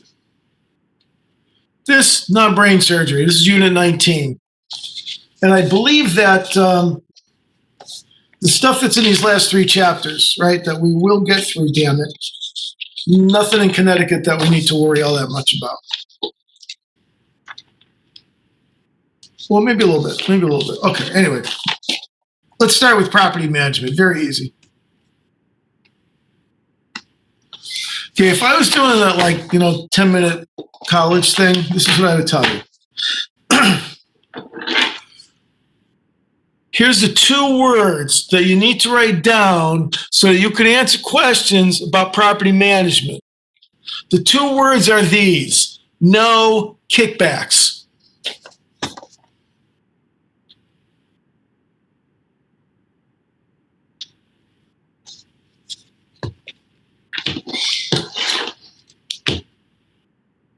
All right, chapter 20. No, I'm just kidding. I'll do a little bit more about this. Just a little bit, though. A little bit more.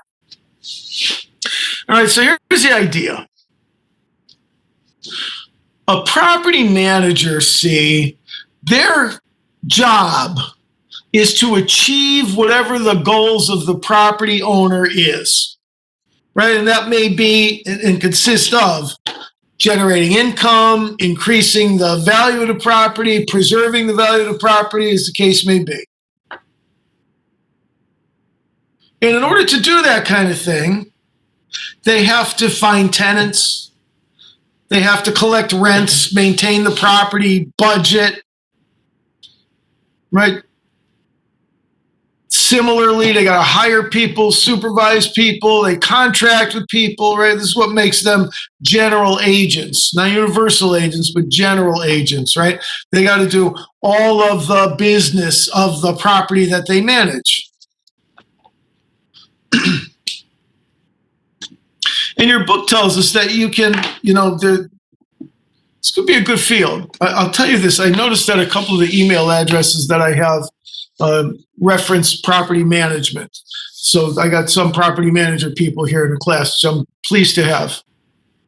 Here's my one thing about property managers. You can never make people happy. They are just never happy with you, right? If you did it right, you took too long.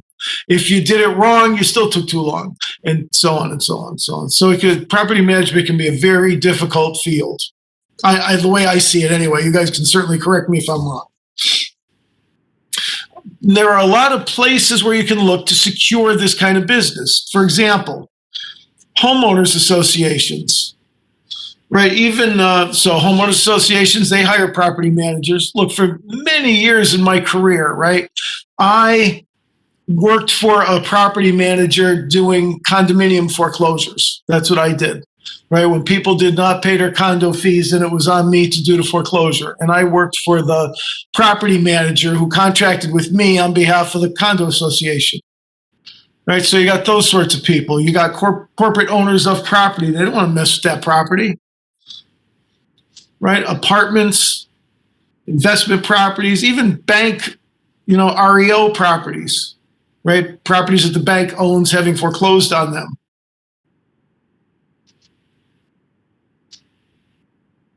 And there's a lot of new opportunity out there, so says your book.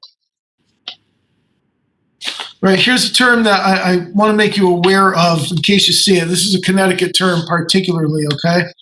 It's called a CAM. Oops. Oh, no, blue pen. Oh, that's all right. This is a different computer. CAM. Come on, dude.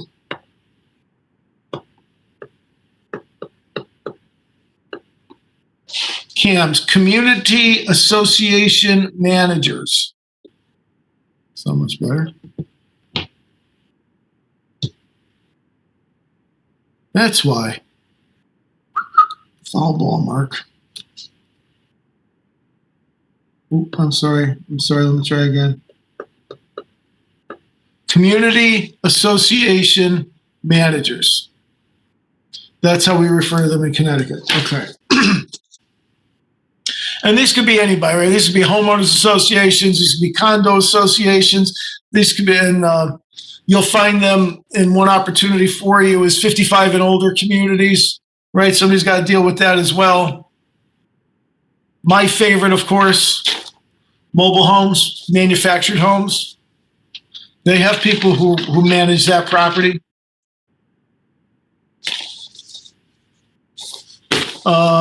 Resort housing. Right, second homes and resort properties, concierge services, and on and on and on. You got the list in the book. You don't have to get it from me. But there's a lot of opportunity out there. All right, let's talk a little bit about the management agreement.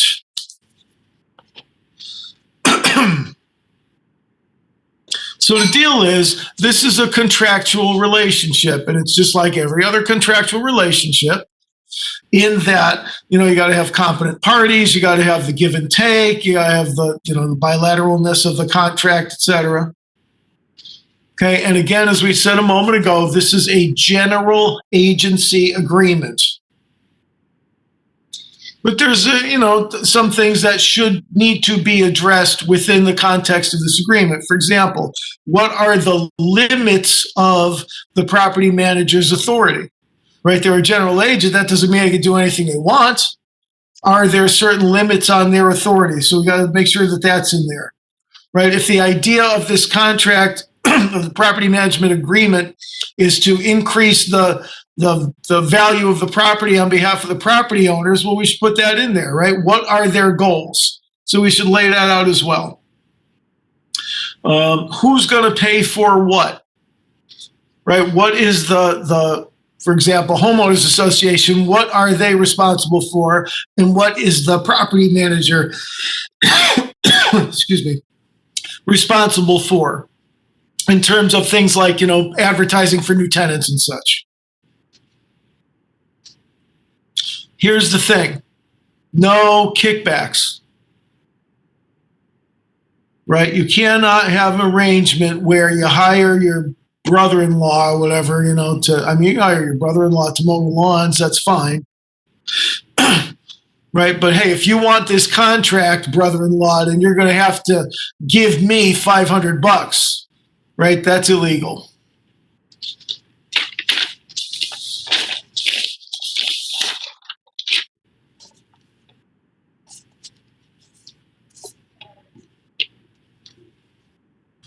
What I'm about to tell you is the most boring thing in this entire 9-week class. So there should be a property management plan, right? And the plan contains, as we talked about, the owner's objectives. It should talk about various regional and local market factors that might affect that. It should also talk about this specific property, right, in terms of things like occupancy rates, similar property, right? So it is more forward-looking. And the property manager needs to be conversant in financial reports. And if they don't know how to put together financial reports, then they better have an accountant on board that does. So you need things like an operating budget, a cash flow report, an income statement, an expense statement, a cash flow statement, a profit and loss statement, budget comparison statements. Right? There's no reason in the world why a property manager cannot put that stuff together. And in fact, I would posit to you that some good property managers have a background in accounting. And again, if not, then they should have somebody who does and at least be able to talk about how these statements operate and what they mean, right? We're going to have annual meetings and stuff, and you're going to have to tell the association what the deal is. So you better have some handle on these statements so that you can do that.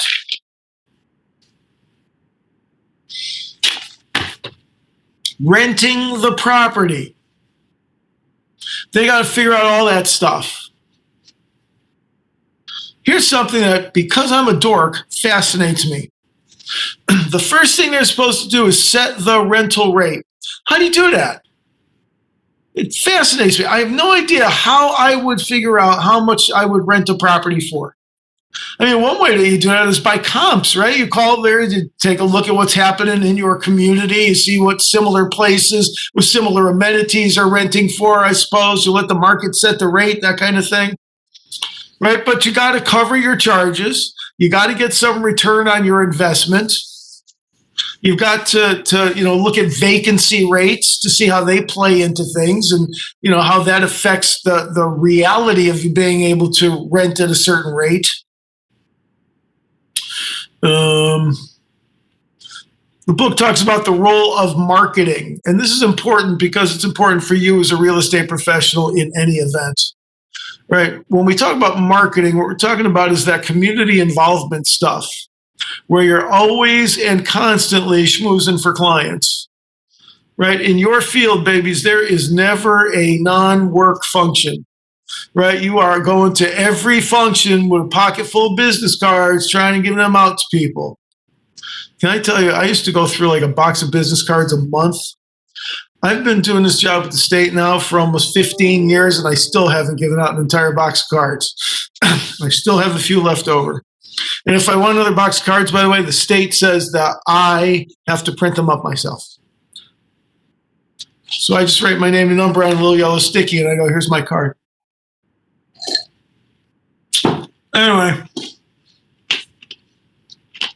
So that's where you belong to the Chamber of Commerce and various other organizations in the community, right? So that you can make those contacts and put yourself out there. That's very important. It's important for you. It's important for the property manager. Advertising, right? Your property manager's got to do the advertising and make sure all of that nice stuff we just talked about compliance with fair housing laws, that it's on them now. All right. Public relations, charity, right? They have to select the tenants and they got to do it within the bounds of the law, collect the rents, maintain the relationship with the tenants, because that's easy, right? Preventative maintenance and environmental concerns, waste disposal, mold, lead-based paint, sick building syndrome,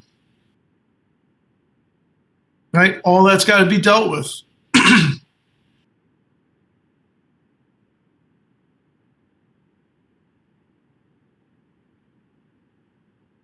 All right. The property manager's got to be conversant with the Americans with Disabilities Act, right? All that plays in here, right? And how to make reasonable accommodation. All the fair housing stuff we talked about, they need to be conversant in that, and maybe more so than conversant, nearly expert, right? To prevent things like blockbusting and steering, right? The property manager is in a prime position for steering, so they got to be very careful. And similarly, the Equal Credit Opportunity Act. And I say this about property management, and I say it to each of you that is or wants to be a landlord, just as I've been saying all along, right? Same things all the time. I have the same rental application for everybody. I have the same credit reporting requirements. I have the same credit score requirements. I've got the same background check requirements. Same thing for everybody. The moment you miss that one, you know what's going to happen, right?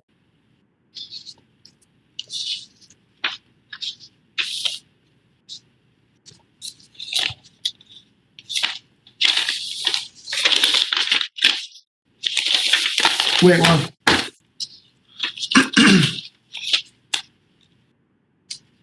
All right, risk management. That also falls onto the property manager. And when I talk about risk management, what I'm really talking about is insurance for all intents and purposes. But there are several other methods of risk management that we can at least chat about for just a moment and that I can make you aware of that I think are important enough to at least touch on. So here's methods of risk management. Avoid the risk. That is to say, remove the source of the risk. I'll tell you how that plays in the law, right? Just to give you an example. We have this concept in the law called the attractive nuisance doctrine. By the way, attractive nuisance will be my band's name, just saying. Okay, an attractive nuisance is when you got something in your backyard that kids want to come and play on and they get hurt. Okay, it's like the in-ground pool. That can be one, right? An in-ground pool is an attractive nuisance. The law school example was where you got like a bunch of junk cars in your backyard, and kids like to come around and they like to climb on the junkyard cars and play in them, and of course they can, cut themselves up and fall off of them and get, all kinds of infectant and whatever. Okay, that's an attractive nuisance. And so what do? Get them the hell out of there. That's how you avoid the risk. Right? Remove the source of the risk. Another technique of risk management is to control the risk. Right? And you control the risk by doing things like having sprinklers. Right? You prepare for it, if you will. Another way of dealing with risk is by transferring the risk. And all that means to say is insurance, right? Better on somebody else's dime than on mine, as I always say.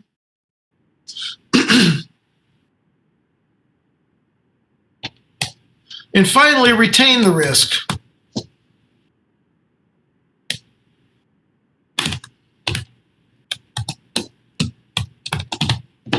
All right, it's kind of the cost-benefit analysis. How much is it going to cost me to deal with the risk? How likely is it that something horrible is going to happen as a result of it? Now, I don't know about you. I know what my luck is, so I know the answer to that. Now, I'm going to tell you another little story just to illustrate the point. I got this guy that I was a friend of mine at the time, owned the karate school, my karate school guy, right? We talked about my karate school guy. So my karate school guy, I told you he wants me to look at his contract. I go over the contract. We talk about the contract.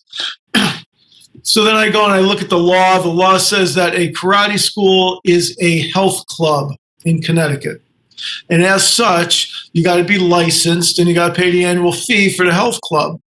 And my guy says, I'm not doing that, Mark. I give the state enough money already. I'm not doing that. Well, okay. It's your business, right? My job as your lawyer is to give you the best advice that I possibly can, and your job is to ignore it. All right, so I give you the best advice I possibly can. No, you got to pay this money. You got to get your license. No, I'm not doing that, Mark. Okay. So in his mind then, right, the cost benefit was how many people are actually going to try and sue him as a result of this contractual thing, never going to happen. So as a result, I'm not going to go and pay the money to get the state do the thing I need to do at the state, right? Well, you know what happened next, of course. Somebody comes to the karate place, they want to play karate, and they sign this contract and then they regret it.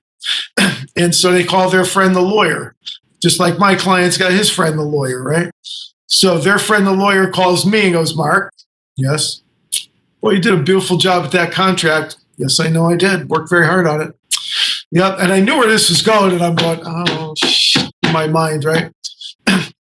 You know, your guy never registered with the Department of Consumer Protection, right? Yes, I do. And you know that the law says that you got to pay him back 3 times the amount of money that he paid under that contract, right? Yes, I do. Well, listen, we just want our money back, okay? Okie dokie. So I call up my boy and I go, pay the man his money back. And he says, and I quote, but. And I say, no, don't but me. You knew what was going on, right? You weighed the balance, right? You came down on this side. Guess what? You were wrong. Pay the man his money. Done deal. That's how the cost-benefit analysis works, right? All right, a couple other things to consider in this regard when we talk about these sorts of things. Remember back when we talked about the implied warranty of habitability, right? That I'll talk about that later. Well, query whether not being able to keep your tenants secure is kind of a right. Right? Look, if you got, any of you ever have an azalea bush? They get way freaking out of hand. They become enormous in no time, right? So you got 2 of these big freaking azalea bushes on either side of the entrance to the apartments or whatever, right? People could hide in that. You can't have that. Take down the azalea bushes, right? You've got a big, a parking lot out there. You got a floodlight on the parking lot. The floodlight goes out. What are you going to do? Leave it out? No, fix the freaking floodlight. Okay? Tenant security. It's an issue. You got to deal with that. I think it's part of the implied warranty of habitability, nonetheless. All right, insurance. Got to make sure that tenants have their own insurance, right, for contents and such. There's a gazillion types of commercial insurance. We've talked about much of them, right? Fire and hazard insurance for if the place burns down.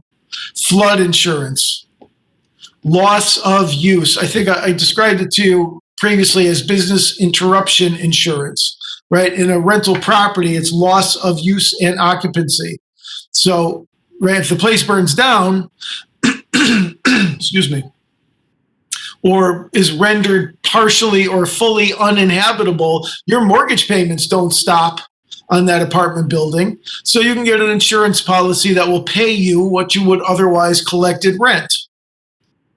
Right? Liability insurance for slip and falls and workers' comp and casualty insurance against theft and vandalism. And do you want to bond people, right? Surety bonds for people who touch money. And what types of claims, right? When you're talking about getting an insurance policy, do you want an actual cash value policy that pays you whatever it is worth today, or replacement cost, how much it would cost to replace that item today.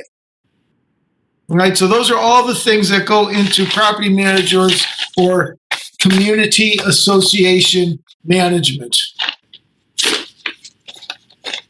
No kickbacks. That ends Unit 19. This, ladies and gentlemen, will be your last break of this entire class. So go take a break. Come on back in a few minutes. We'll finish up.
Sorry.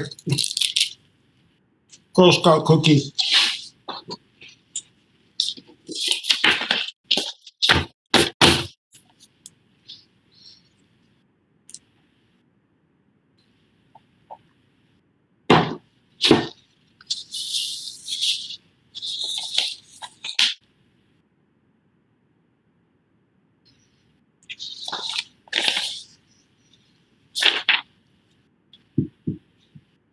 All right, let's go.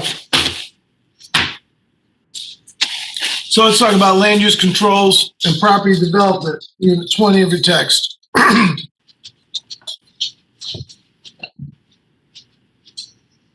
as you can see, as it says here, nobody expects you to be an expert on this stuff, but at least got to be able to advise your client accordingly to ensure that they can do with the property what they think they can do with the property.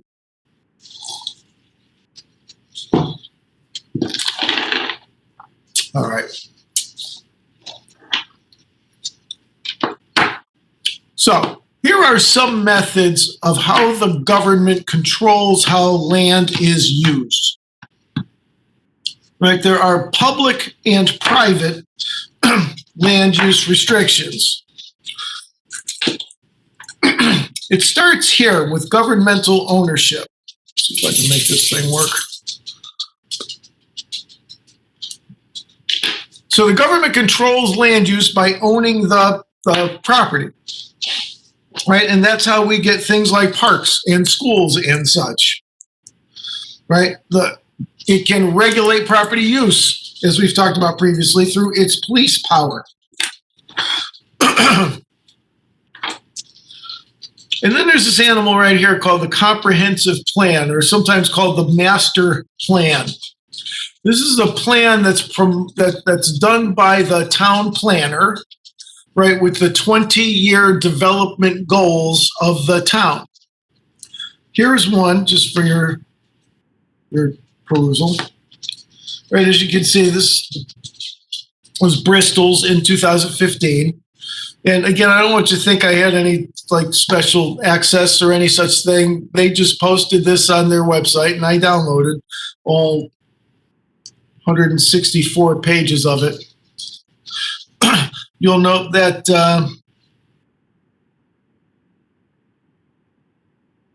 it's very pretty with a lot of color in it and a lot of colorful pictures.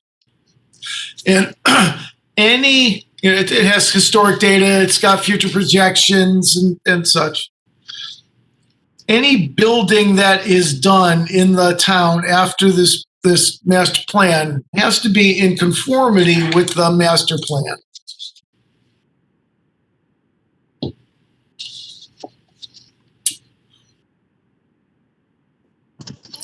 Is that done by every town?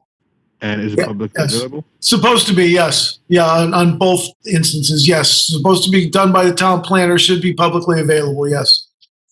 Got to be approved by town council and such, so as I understand it anyway. So yeah, it should be publicly available. Another way that the government controls land use is by zoning. And we've talked a little bit about zoning already, right? We've talked about how the town classifies various areas in certain ways for different kind of uses, where some may be for industrial or commercial property, others may be single-family residence or multifamily residential, and so on. Right, so zoning ordinances is another method by which the government controls use of the property. Excuse me.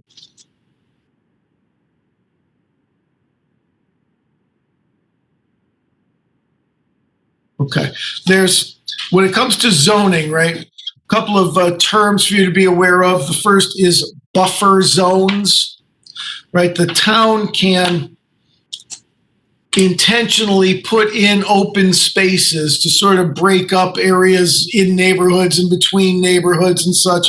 That's called a buffer zone. It can engage in bulk zoning. Bulk zoning is intended to avoid things like overcrowding, and it can, zone heights of buildings and such, setback lines, open spaces, all that is part of bulk zoning.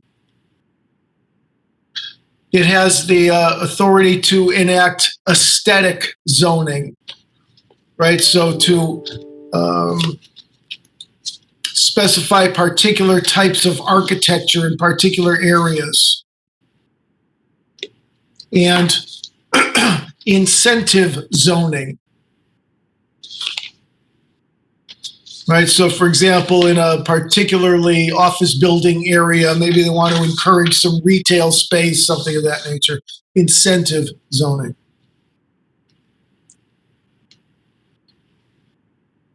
And the thing that we have to be careful of in zoning is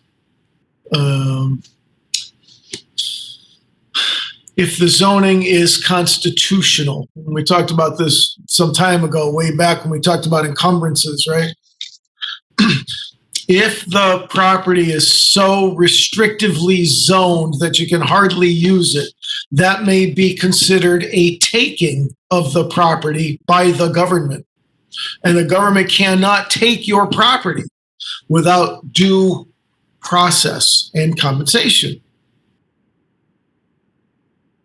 So there's a legal test for the validity of zoning. Right, that includes things like, is it reasonable? Does it not discriminate? Is it clear and specific? Does it promote health and welfare? Things of that nature.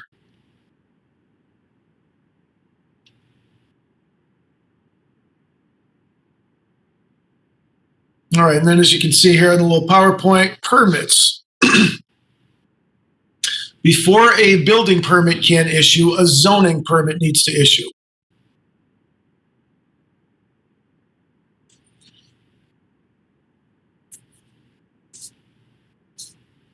Now, we've talked about this before as well, so this should be new to you, but the term that you want to keep in your head is non-conforming use.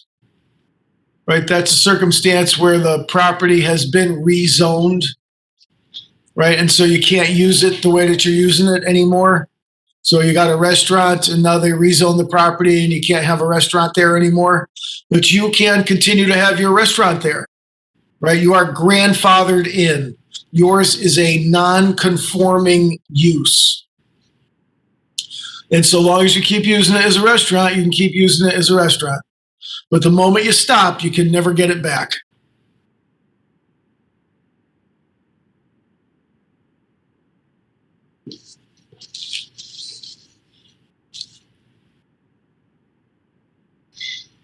All right, let's talk about conditional use permits, then I'll get to variances. Let's talk about conditional use permits. A conditional use permit is a sort of specialized zoning that goes to the use of the property. Here's how I want you to think about it. In a residential area, somebody wants to open a daycare, a home daycare. Well, the property's not zoned for that kind of use. So the person with the daycare can go to the town and ask for a conditional use permit. Right, so it's sort of an exception to zoning that allows that particular use for that particular person. It goes to the use of that particular property.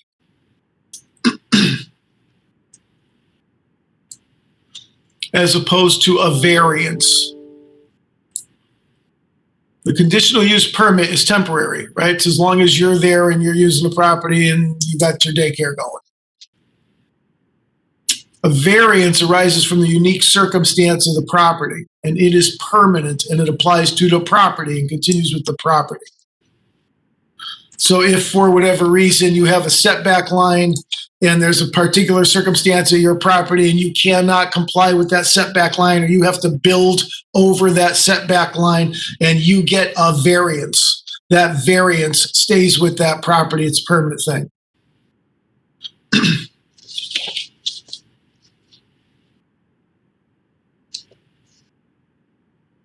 Another way that the government controls land use is by building codes. Again, something that should be familiar to you. We talked about it quite some time ago.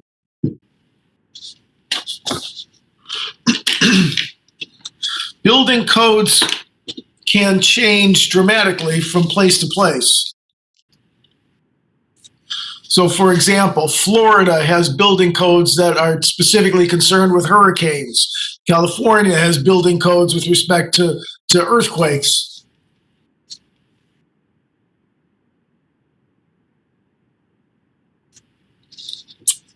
Right, you take out a permit in order to do this construction to make sure that you are in compliance with the building code.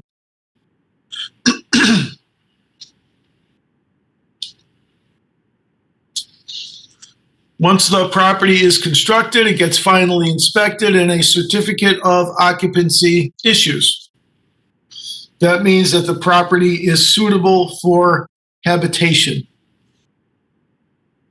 Interestingly, I think, but I'm kind of a dork, Vermont has no such thing. There is no certificate of occupancies in Vermont.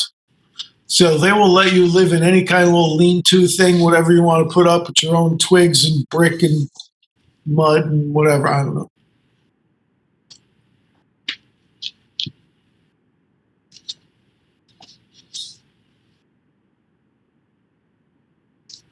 All right, as you can see here, there's also considerations with respect to the ADA, excuse me, reasonable accommodations that we've spoken about. All right, subdivisions.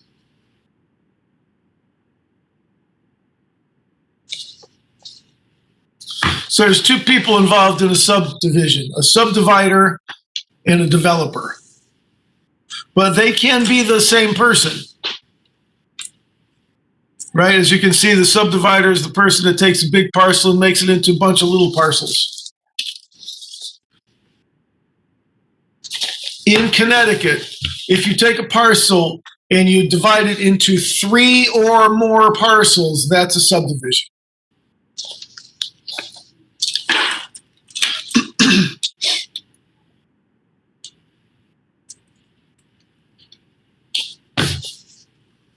Right, so the subdivider does the subdividing, the developer does the construction, and all this has to be in conformance with the master plan that we looked at a little while ago.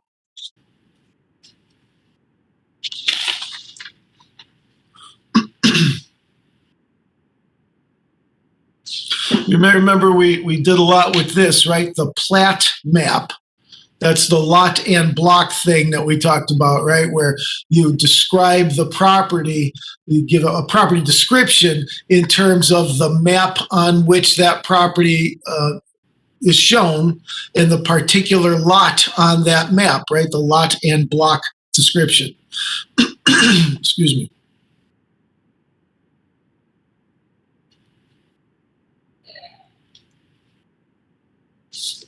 Right, and the town can provide for minimum lot sizes and such, right, so as not to overpopulate the area, right, including and setback lines, things like that. Sorry. So everything we've talked about up to now are public land use controls, right, governmental land use controls. But we also have private land use controls, and we've talked about those already as well, right, conditions, covenants, and restrictions. So we have things like deed restrictions, right? Things that bind future owners, things that we talked about, you know, you can't have a outbuilding, a shed, more than one shed, whatever, things like that. Right, and then we've got restrictive covenants, right, which are set up by this developer in a subdivision so that you can't build a house so as to block your neighbor's view or something of that nature as well, okay? So those are private land use controls.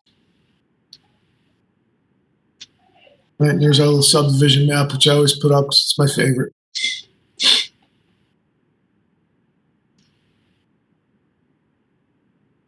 Okay. Couple of laws for you to be somewhat familiar with, not terribly. Interstate Land Sales Full Disclosure Act basically says that if you're gonna offer unimproved land to somebody out of state, you know, I got a piece of swampland in Florida, I'll sell you. You've got to register with the Consumer Financial Protection Bureau, CFPB.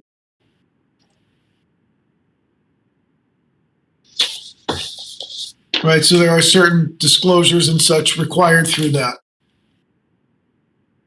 And there's similar state laws as well that say you have to register with the Secretary of State. Right, in Connecticut, you've got to register with the Secretary of State. If you have, if you are offering out-of-state property to Connecticut residents, then you've got to file these disclosure statements with the Connecticut Secretary of State, and the buyers are entitled to these disclosures prior to the purchase.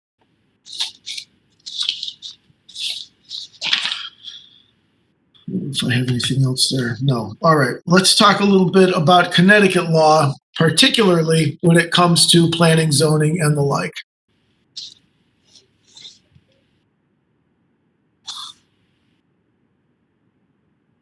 All right. No, not really a whole lot to say in this realm. We've already talked about variances, right? Variances are permanent. If you want a variance, you have to go to the ZBA, the Zoning Board of Appeals, and you got to make nice with them to have them approve your variance, right? Again, if you want to build over the setback line or whatever. And a special permit, which deals with the use of the property for the home daycare.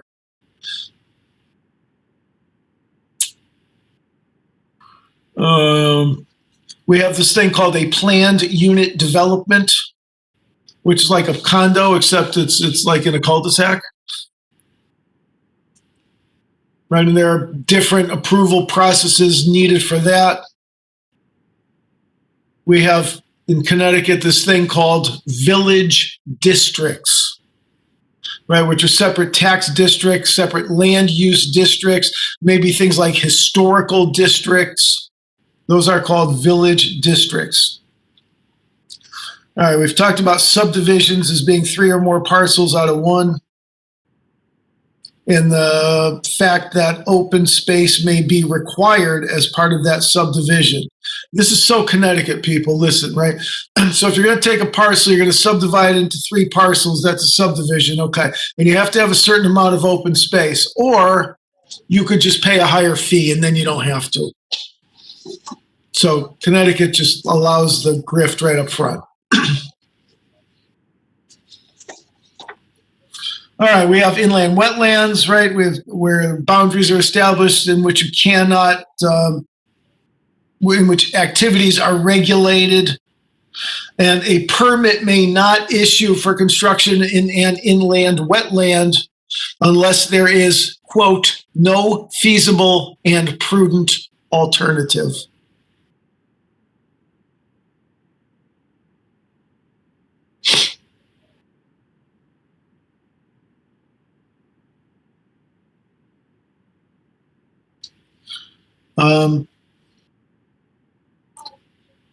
Towns have certain, I think this is what you were talking about, Lisa. Towns have certain affordable housing regulations and requirements as right, that you can be forced to comply with. And there's this thing in Connecticut called, again, I just want to put it out for you just in case you see it, the City and Town Development Act. This is the law that allows a governmental entity in Connecticut to own real estate.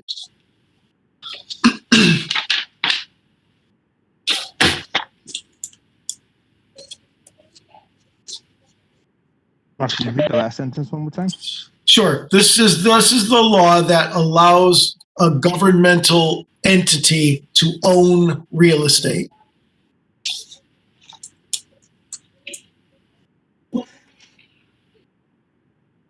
We're in the red book. Hold on. Chapter 14 of the red book. Right around page 193. We're somewhere around there.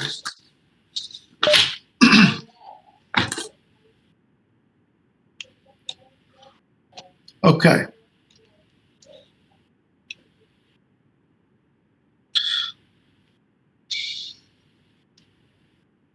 New home construction.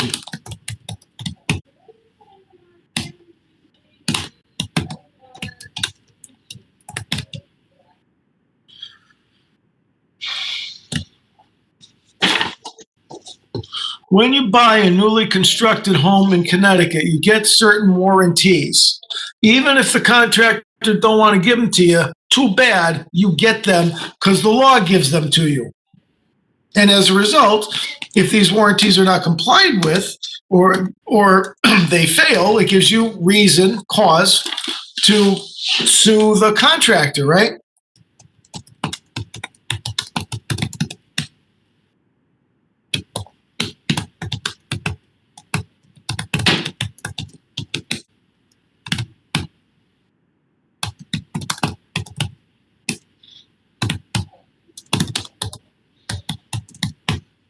These are the implied warranties that you get when you buy a newly constructed house.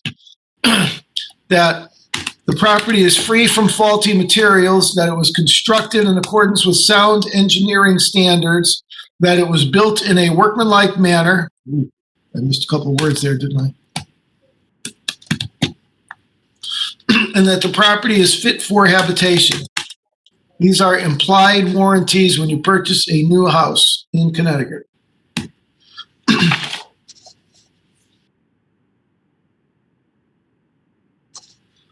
This is the important part, though. Contractors have to register with the Department of Consumer Protection. Okay, anybody who builds new homes or a part thereof has to be registered with Consumer Protection, and they have to comply with the guarantee fund, right? It's just like you got that fund that you got to contribute to, and I do too. Well, contractors do too. The fund, the guarantee fund, will reimburse the consumer up to $30,000 if that person is unable to collect money that they're owed from the contractor, right? So you sue the contractor, you get a judgment against the contractor, you can't collect the judgment because the contractor is bankrupt or nowhere to be found. You can go to the guarantee fund and collect your money there. So that's if something goes wrong with the building of the construction of the new home, right? Yes, that's correct. Okay. Or if they take your money and run off with it, same thing. Okay. All right. Mark, it's also not just with new construction, any construction. Well, we're getting to home improvement contractors here right now. Yeah, I think it's any construction, Lisa. I think that's a fair statement. Home improvement contractors.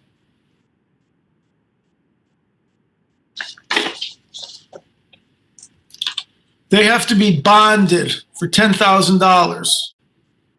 And they have a guarantee fund that will pay $15,000.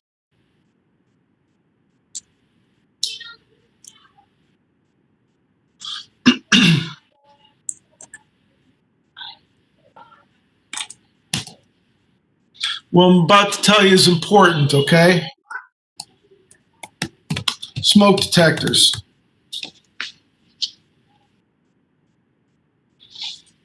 I'm sorry, smoke detectors. Sellers of one or two family homes must give an affidavit certifying that there are working smoke and carbon monoxide detectors. And if they don't, they got to pay the buyer $250 at the time of the closing.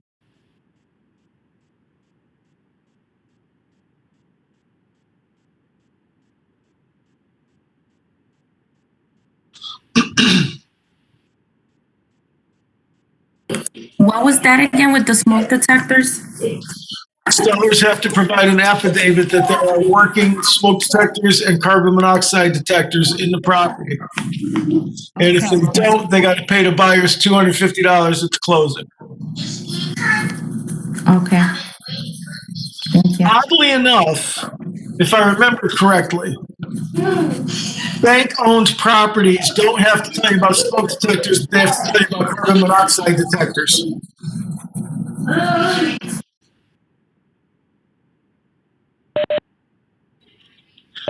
I think if you buy a property from a bank, they don't have to tell you about smoke detectors, but they have to tell you about carbon monoxide detectors, I think. I'll look, I got it somewhere.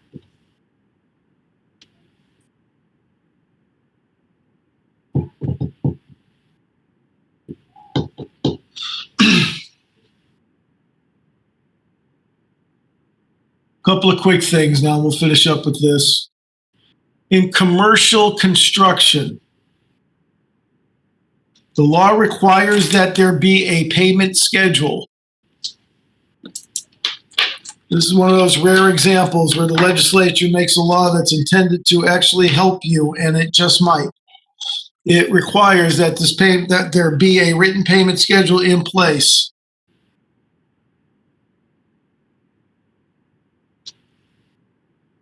You need to pay the contractor within 15 days of request. So when a contractor requests payment, obviously you got 15 days to pay the contractor. And I don't know what your book says, all right? You can hold back 5% of that payment. Your book may say 7.5%, I'm not sure anymore. But there's been a change in the law, so it's 5%. Is that for just commercial contractors? Yes, commercial and industrial contractor.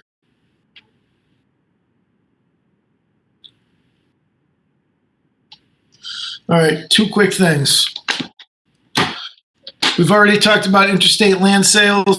If you are going to sell out-of-state property to a Connecticut resident, you have to file with the Connecticut Secretary of State. Right, that's the Connecticut Interstate Land Sales Act.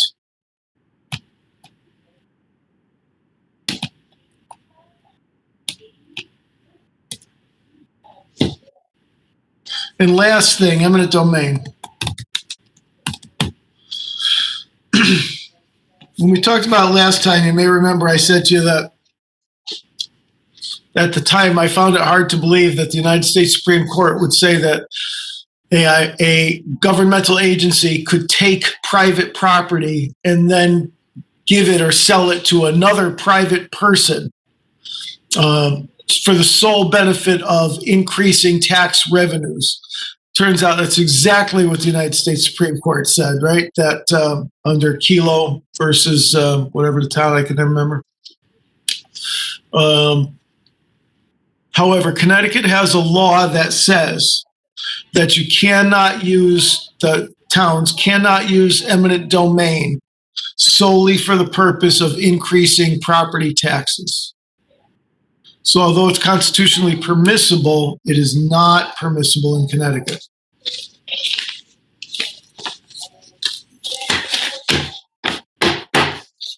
Was that because of the New London case that you were talking about? Yeah. Yeah, right after Kelo versus New London, this law was passed, which I think, again, was something that was actually beneficial to people.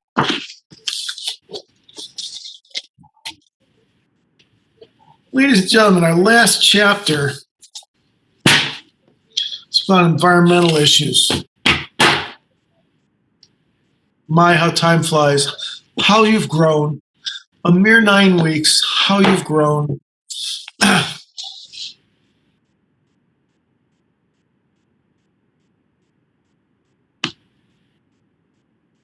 This has the potential to be all screwed up, okay? I've tried to fix it several times. I think I make it worse each time I try.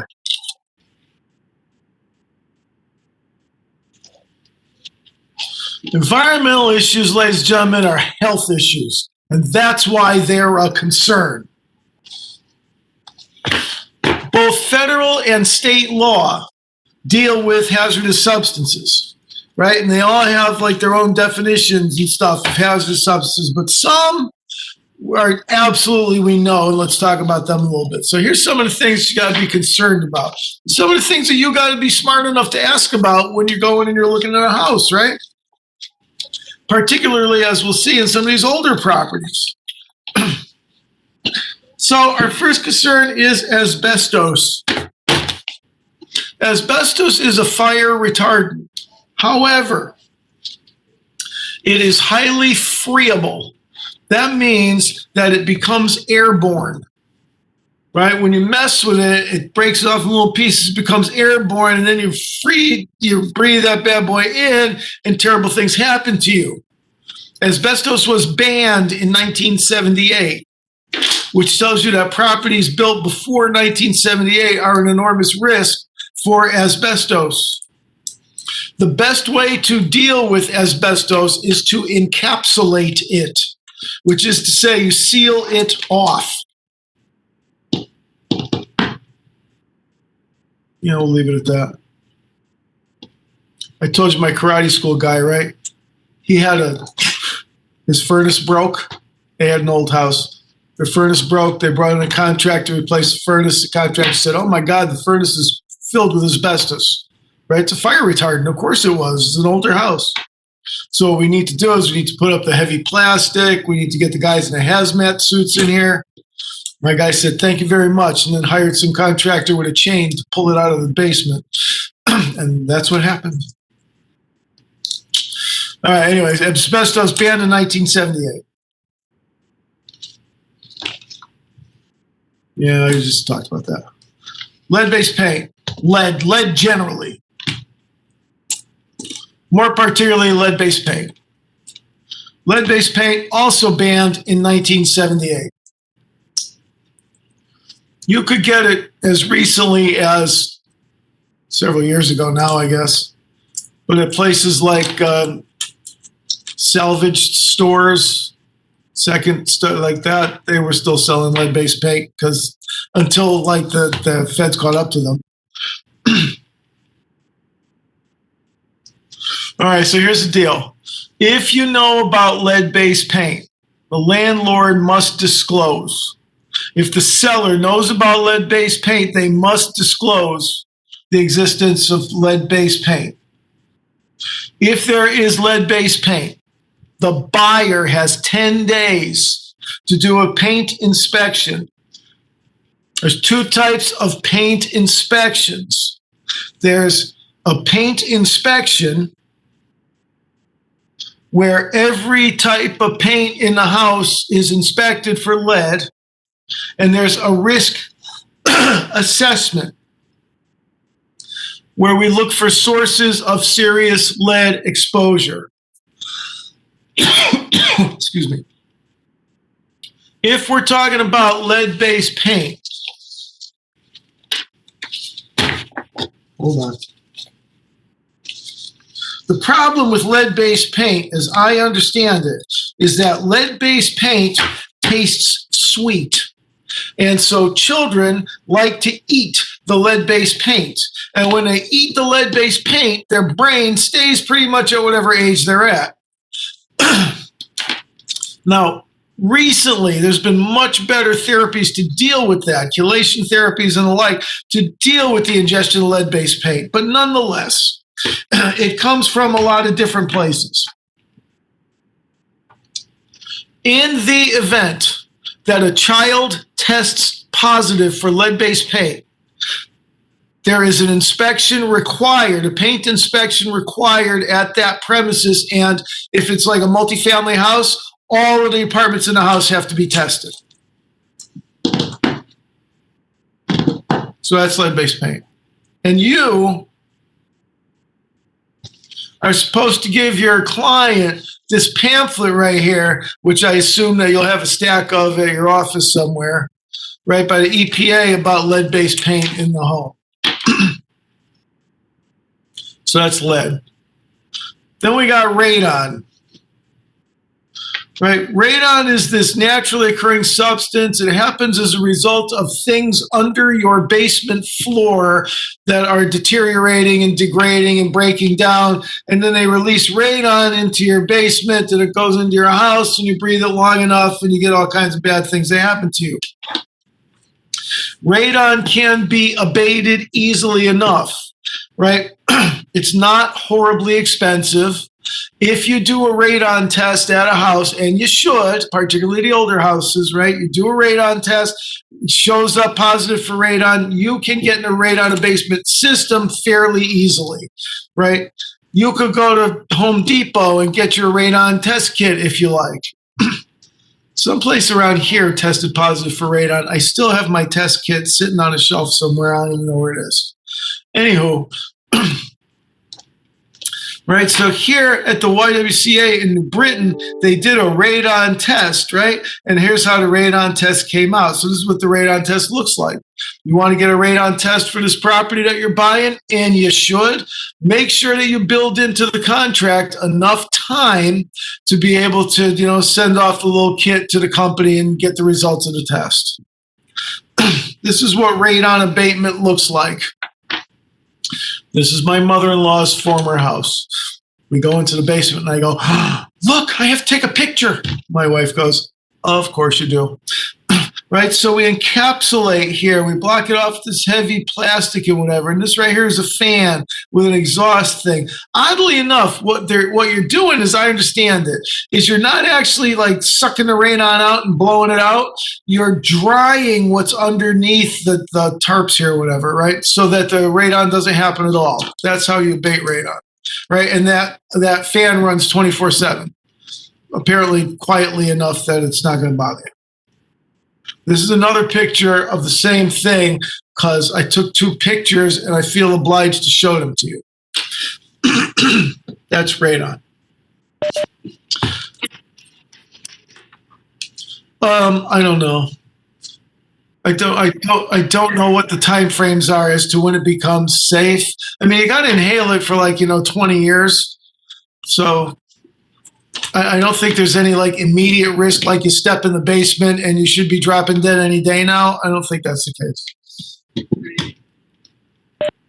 Our other environmental concerns include urea formaldehyde insulation.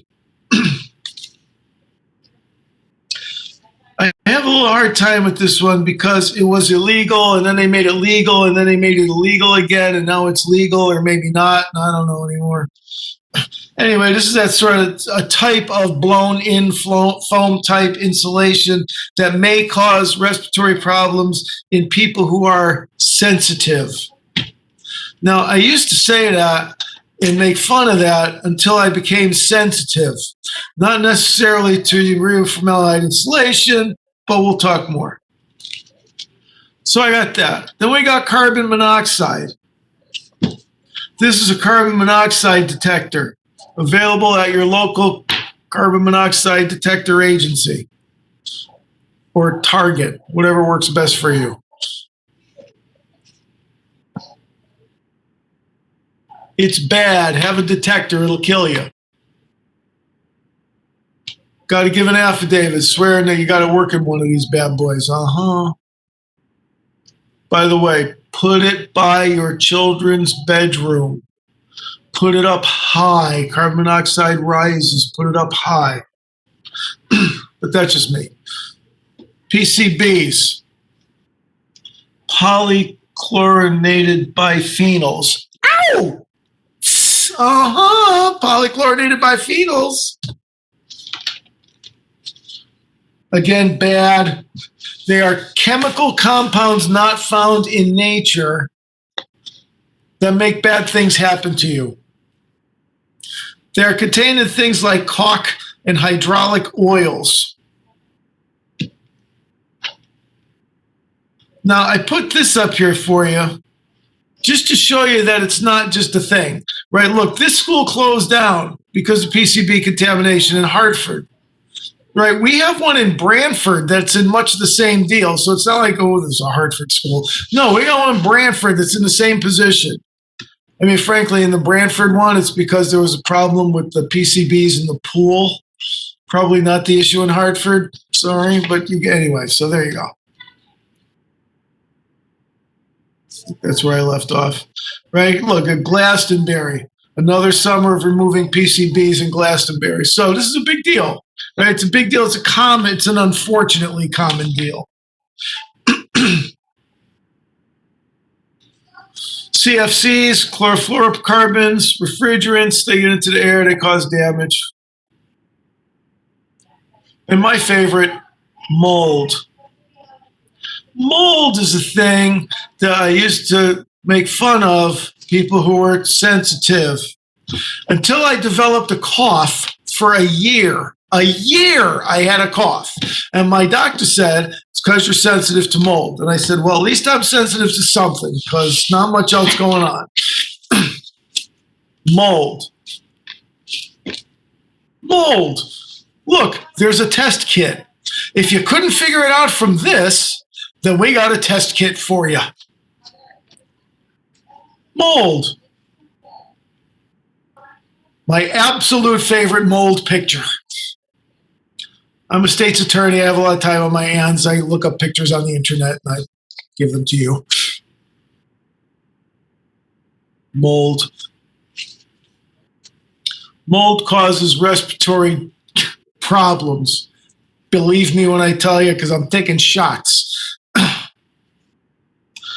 All right, groundwater protection. Talk a little bit about that for a moment.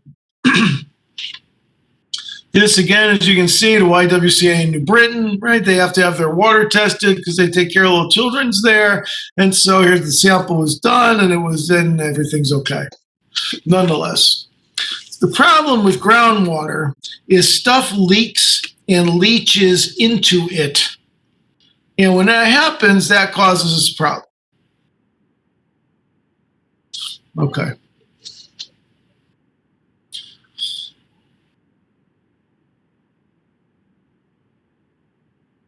What the book recommends, and I think it's a good thing, right? If it comes to your attention that you're not on town water, city water, much like I was on South Road, right? Then you should get the water tested. So if you got a well, if you have that lunacy that is a private water company like we had on South Road in Farmington, you should get the water tested.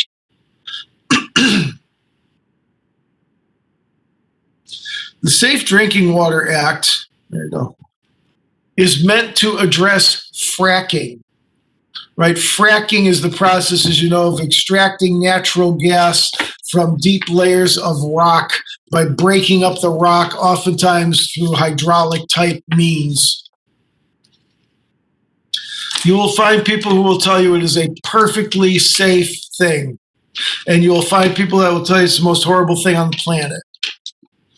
On the other hand, you will also find in places where this is not done properly that they can turn on the faucet in their kitchen and set it on fire. Okay, so not much of a concern here in New England, frankly, but it's out there. Be aware. All right, another issue when it comes to groundwater protection is underground storage tanks. There are registration requirements if you have underground storage tanks, even underground, at your home, underground storage tanks, which frankly, we don't really do anymore, but there are still a lot of them out there. And you know how when we talked about due diligence, and I said, you got to go to town hall and you got to find out what you can find out at town hall, and you got to go to tax people, you go to tax collector, and you got to go to tax assessor, and then you got to go look at the land records. What I didn't tell you is you got to talk to the fire department. Underground storage tanks are registered with the local fire department. Something I learned the hard way.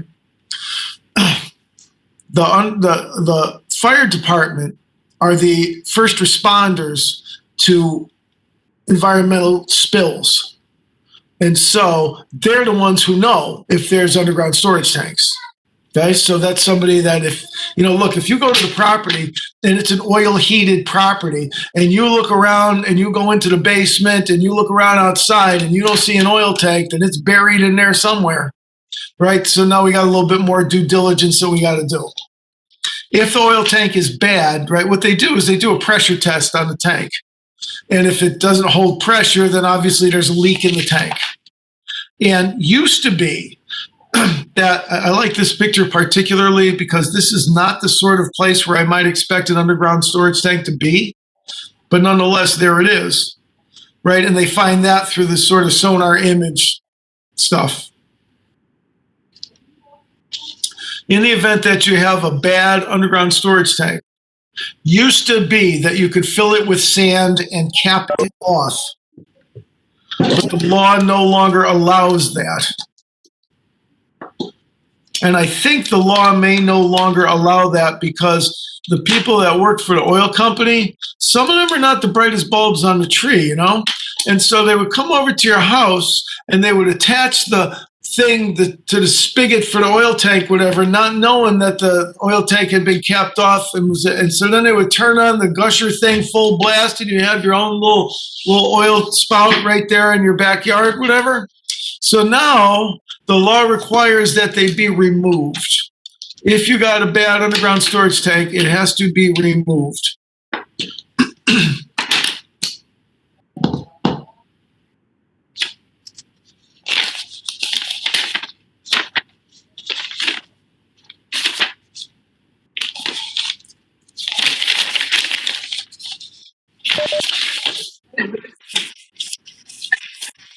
Yeah, right? This is where you want to, yeah, exactly. Listen, I don't mind telling you, I had a closing one time, a residential closing, where they did a pressure test on the tank. The tank was no good, had leaked oil everywhere. And there was considerable spillage in the ground. And I'll tell you in a moment, I'll get to how we deal with that. So. See, I don't mind that. It's a hardware store. I don't mind that at the hardware store. It's the coffee station that has the, Anyway.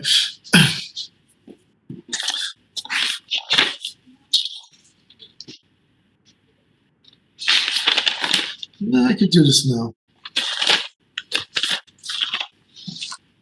Hold on 1 second. I just want to see what I have and where I have it. Come on.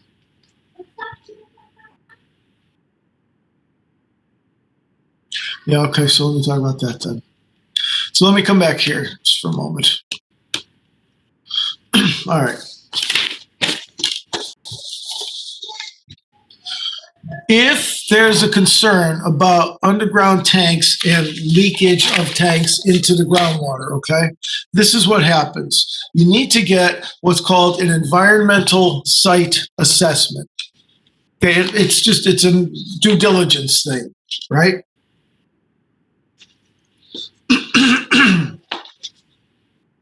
There are 3 types of of environmental site assessments. The first one is called a phase 1, right? It's a Roman numeral 1 if you're writing it down. A phase 1 environmental site assessment is like a records check. In our state, you do that with the Department of Energy and Environmental Protection, the DEEP. Right? This is not one of my big fears in my real estate life was always being the first person to buy a piece of property in a subdivision, because it seemed that I would then have to do the due diligence for all the rest of the subdivision, right? Because if it's that old tobacco farm in South Windsor, like we talked about many times, right? Farms are notoriously environmentally contaminated.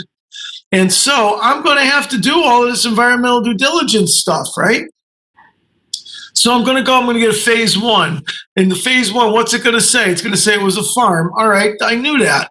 But now what do I have to do? I have to go to phase 2, Roman numeral 2, in order to determine the next step, right? The next step is taking soil samples, where they do literal core drilling, right? And pull cores out of the ground to see if there are, in fact, environmental contaminants in the ground. And if there are, then we proceed to phase 3. Phase 3 is where you dig up all the soil and you clean it.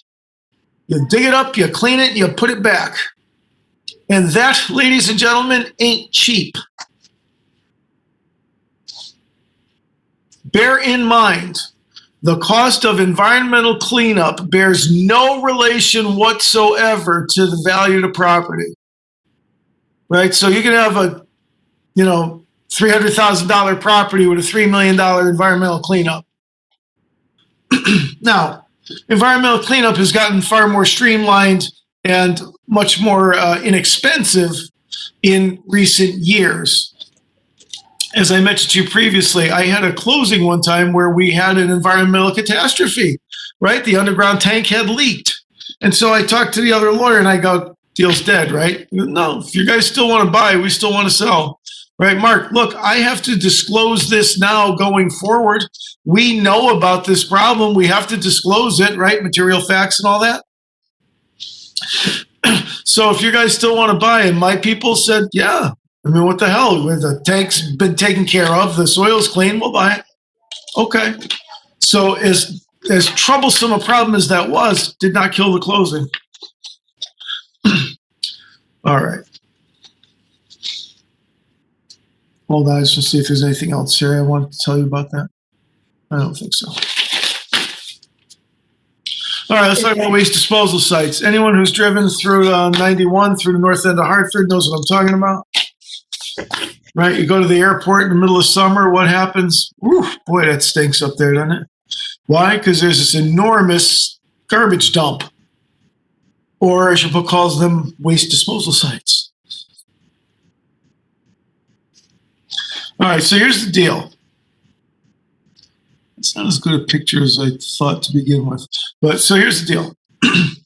If you have a waste disposal site, here's what you need to do, according to the EPA or whatever environmental person cares.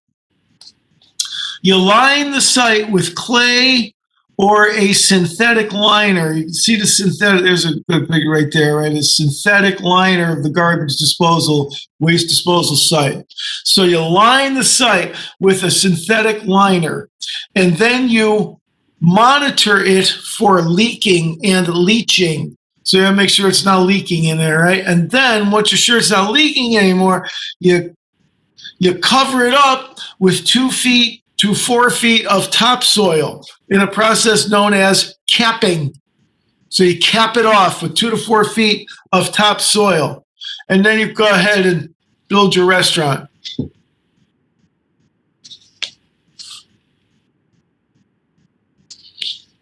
There are different requirements for different types of substances, apparently, but this is how it works. Something else we've talked about already, brownfields. A brownfield is a defunct industrial site where toxic waste is suspected. My favorite such site is the ball bearing factory in New Britain, where my mother and father met many, many years ago. Right? So it's a ball bearing factory. They have these enormous degreasers where they degrease ball bearings or whatever. What the hell do I know? And where are they? Buried in the ground. What happens to these degreasers? Well, we're not as smart then as we are now. So this place, so eventually, right, the plant shuts down and moves to Tennessee. And so there's this empty factory building, enormous factory building in New Britain. And no one wants it because of the environmental contamination. All right, if you own a piece of environmentally contaminated property, you are on the hook to clean it up. Okay, according to CERCLA, the Superfund Act that we'll talk about in a moment. The city of New Britain would not foreclose on it for tax purposes, right? That's how afraid they were of how environmentally contaminated this property was. That property sat vacant for over 20 years. Okay. Now, in a great feat of irony, when they finally worked out a deal where they could deal with the property and with the environmental contamination on the property, there's a new business on that property right now. It's a clean water facility. I shit you not. You can't make this up. Okay. That on one part of the property, and on the other part of the property is the Carvel ice cream factory. You can't make this up. Anyway, we talked about where you could go, right? The DEEP website, and you can get a list of the brownfields, and you're obligated to tell your client about where those environmentally contaminated properties are. Speaking of environmentally, wow, that's my rating. Environmental legislation. So let's start with CERCLA right here.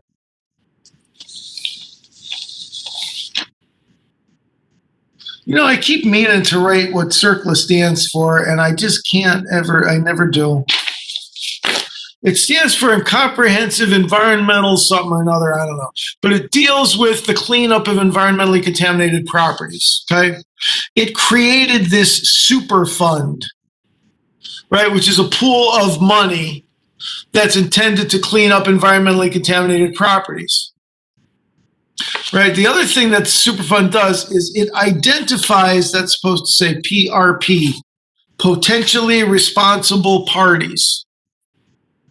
Right. And it's what I said just a moment ago, that if you are in the chain of title to an environmentally contaminated property, you are potentially liable to pay all the cleanup costs. You are a potentially responsible party, a PRP. So the Superfund, as difficult as this is to read, I'm sorry. Superfund says is in charge of cleanup of the property. That says cleans. And this says PRPs, potentially responsible parties.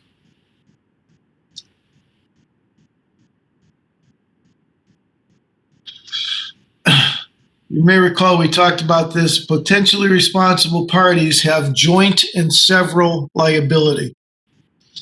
That means everybody who is responsible is liable for the whole amount of the cleanup. In other words, you got to pay the government back. You're responsible for the entire amount of the cleanup.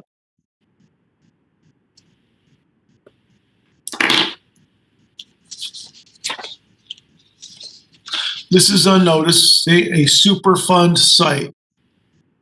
Did I show you this one before? This one my investigator took because we went to the police station in Southington.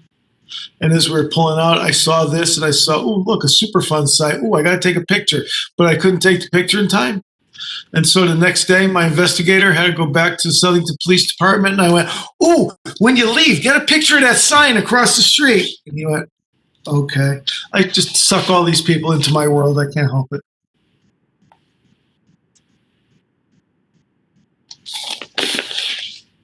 All right, just another couple of examples for you.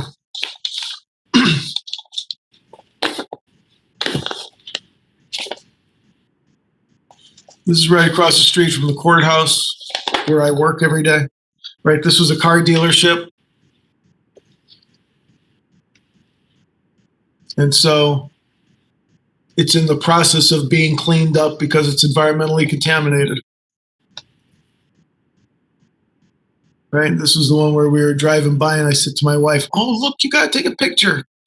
Of course I do. So there you go. I have a question. Sure. So when a business or like a property burns down, would that be environmental? It could be, yeah, it could be, depending upon the type of property and stuff. And even then, you know, with the use of the chemicals to put out the fire, depending upon what kind of fire and stuff, yes, could absolutely create an environmental hazard, sure. But would the insurance pay for that if the owner had insurance, or they would be responsible for that? I think you would need a separate rider to your insurance policy when it came to that. And I think the owner may well be personally responsible. And I don't think it'd be covered. Well, so usually doesn't come under like a regular insurance. No, not to my knowledge, no. You have to pay extra to get that covered. Welcome to America. Yeah, absolutely. Yeah. Oh my God. Uh-huh. All right. Anyway, sure. There's another law I want to make you aware of. All right, wait. The law is called, this is not part of miscellany. It actually goes up here, but I'll put it here. So we talked about CERCLA, right? The Comprehensive Environmental Recovery and Cleanup and all that crap. Oh, there we go. I put it here. SARA is another such law, right? The SARA is the Superfund Amendments and Reauthorization Act. And so what that does is it kept the CERCLA laws going, right? It sort of, it acted as an amendment and a continuation of CERCLA. The other thing that SARA did is provide for innocent landowner immunity, right? So if you could show that you had nothing to do with this environmental contamination problem, then you were not liable. Okay? It's a high burden. Here's what it says, just so you know. You have to be able to prove that the environmental contamination was caused by a third party. Okay, that's easy enough. That you acquired the property after the fact. So, all right, so somebody prior to you crappied up the property. And that you had no actual or constructive knowledge of the environmental contamination. Oh. And that you used due care when you purchased the property. Can you meet all of those? If you did your due diligence and you did it properly, can you have no actual or constructive knowledge? It's a high bar. It's going to be a very difficult bar to meet. All right, let me go back to miscellany. There's a fair shot that I have someone's name in here and I shouldn't, so please ignore it. All right, so look, here's the Department of Energy and Environmental Protection. Right, there's an emergency incident report. So this is an environmental leakage or something here. Shoot, that's not what I want to do. All right, so here's who got the call. Here was assigned to go out. Here's the basis. Here's the party, financial responsibility. And look, so here's who notified the local fire department, right? They're the ones in charge of that kind of stuff. And here was the deal. This was the nature of the complaint. Hold on. There we go. They arrived at the site at 4:30 in the afternoon, met with the property owner. The oil tank in the basement had floated as a result of a sump pump failure. An estimated 70 gallons of oil had spilled from the tank. A foot of water was also in the basement. This ERC, Environmental Response Contract, whatever, was instructed to secure a contractor to pump the oil from the basement. Right? So talk about an environmental issue, right, that just happens to normal people. It rained, the sump pump failed, enough water accumulated that it lifted the oil tank off of its mooring or whatever, right, and caused an oil spill in my basement. Right? I thought it interesting. So this is how it happens to real people, right?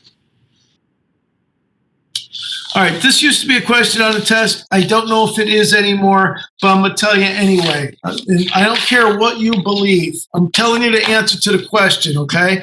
There is no evidence that electromagnetic fields pose a health hazard to normal humans.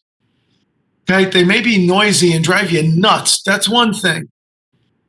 But if you see the question on the test, the answer is there is no evidence that electromagnetic fields pose a health hazard. All right? As we say in New Britain, you know. All right. We've talked about potholes. I don't know what you can do about that either. And we've talked about the worst pothole to ever happen in modern history. the one that opened up in the Classic Corvette Museum in Lexington, Kentucky. Can you imagine going to work one morning, you open a door at a Classic Corvette Museum, and this is what you see? That is really something. And as I said, I think what they've done now is like just rope it all off. And it's now an attraction. Come see our big hole with a bunch of classic Corvettes in it. Anyway. All right. Your book tells us a little bit, and I will too, about liability of real estate professionals.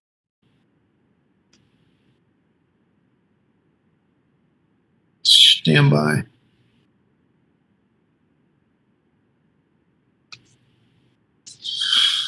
All right, here's the thing. Your liability with respect to environmental issues, minimal at best, okay? And I mean, my guess is probably zero. But nonetheless, and I've said this from the outset, and I hope that you took some of it with you, you want to appropriately represent your client. You want to be able to say, hey, it's an older house. You know, we need to be a little concerned about lead-based paint and asbestos and such, and, you know, whatever the case. And so it's not so much a liability issue for you. It's not something you're going to get sued on, have to pay a great deal of money for, or whatever. It's more an issue of maintaining your reputation in your field and being able to appropriately represent your client. A seller of environmentally contaminated property, they clearly and by far have the most potential liability.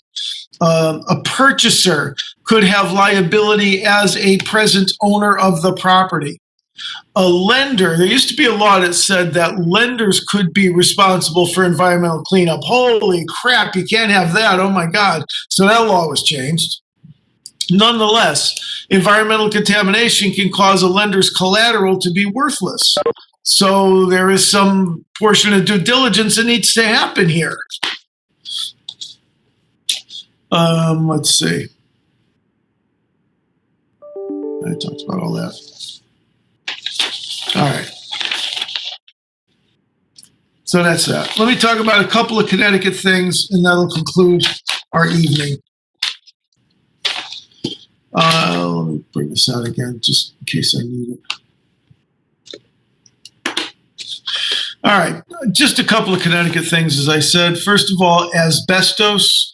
You need to have a particular license in Connecticut to abate asbestos. So if you want to be a asbestos abatement contractor, whatever, you got to have particular type of license in order to be able to do so. We talked about lead-based paint. I mentioned to you that Connecticut requires that if a child tests for elevated lead levels, then the property has to be, the entire property has to be tested, right? Not just the apartment in which you live, but every apartment in that building or whatever must be tested as well. There is no law, at least in this state, there is no law that mandates disclosure of a mold condition.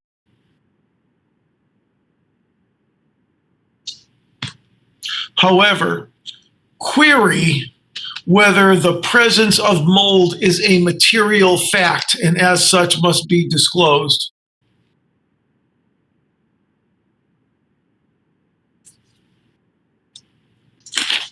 So if you don't know whether there's mold and you say, to the best of my knowledge, what do you say? No? Listen, if you know, you can only say what you know, right? You can only disclose what you know to disclose. And if your answer is as to whether there is mold is I don't know, then that's a fair answer, right? And the other side of that answer is maybe the client needs to go get a mold test, right? And that may be your best advice. Geez, I don't know. Why don't you get a test done? You can buy one at Home Depot for $15.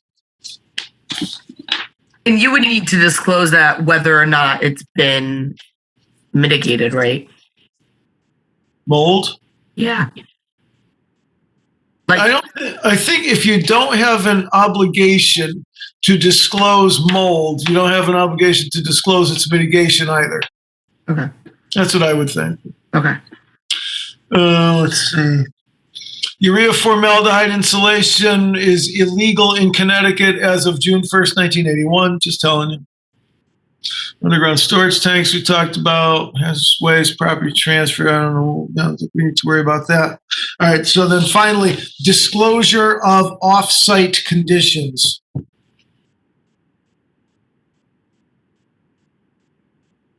Now, we've talked about this previously as well, right? You don't need to tell your client that they live next door to an environmentally contaminated property. You need to tell them where they can go and look if they want to know, right? So,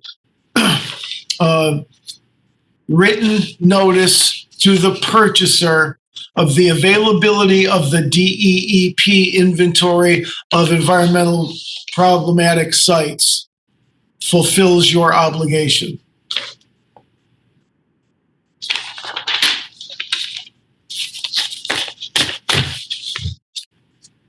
I'm done. You have now finished all the good substantive portion of this class, which means we got nothing left except you have to do an evaluation for me on Thursday, and I have to get you prepared to take this test on Thursday. So that's my plan. And unless you got a better plan, people, make sure that you do my, no, you don't have to do my little poll here. It's almost done anyway. And I think that is all. Questions, comments, complaints, anybody? When is our test? The 11th? Thursday, the 11th, yes. I have a question about this. So you got format of the test, I guess. Plenty of time to panic. The format of the test is just what I sent you tonight, Nicole. But what do you got? Okay, but as far as like questions, I know on the state test, there's the general principles and practices, and then there's more the Connecticut geared. For your test, is it both? If it's more Connecticut geared, it'll say in Connecticut. I'm sorry, I was going to just be a jerk and go, no, I got a lot of Massachusetts questions. Hold on. I will answer you. So here's the deal. My test is 100 questions. And there's probably 20, maybe 10, 15 math questions. There's probably less than that. There are a few Connecticut questions, maybe 5 Connecticut questions on my test. Okay. All right. Okay. Yeah. Stuff that I have at least tried to make very clear to you in the course of our discussions. Okay. All right. Anybody else? All right, people. I'll see you on Thursday. Okay. Have a good week. Have a good day tomorrow. Good night tonight. I'll see you guys on Thursday. Night. Thanks, Mark. Good night, guys. Good night.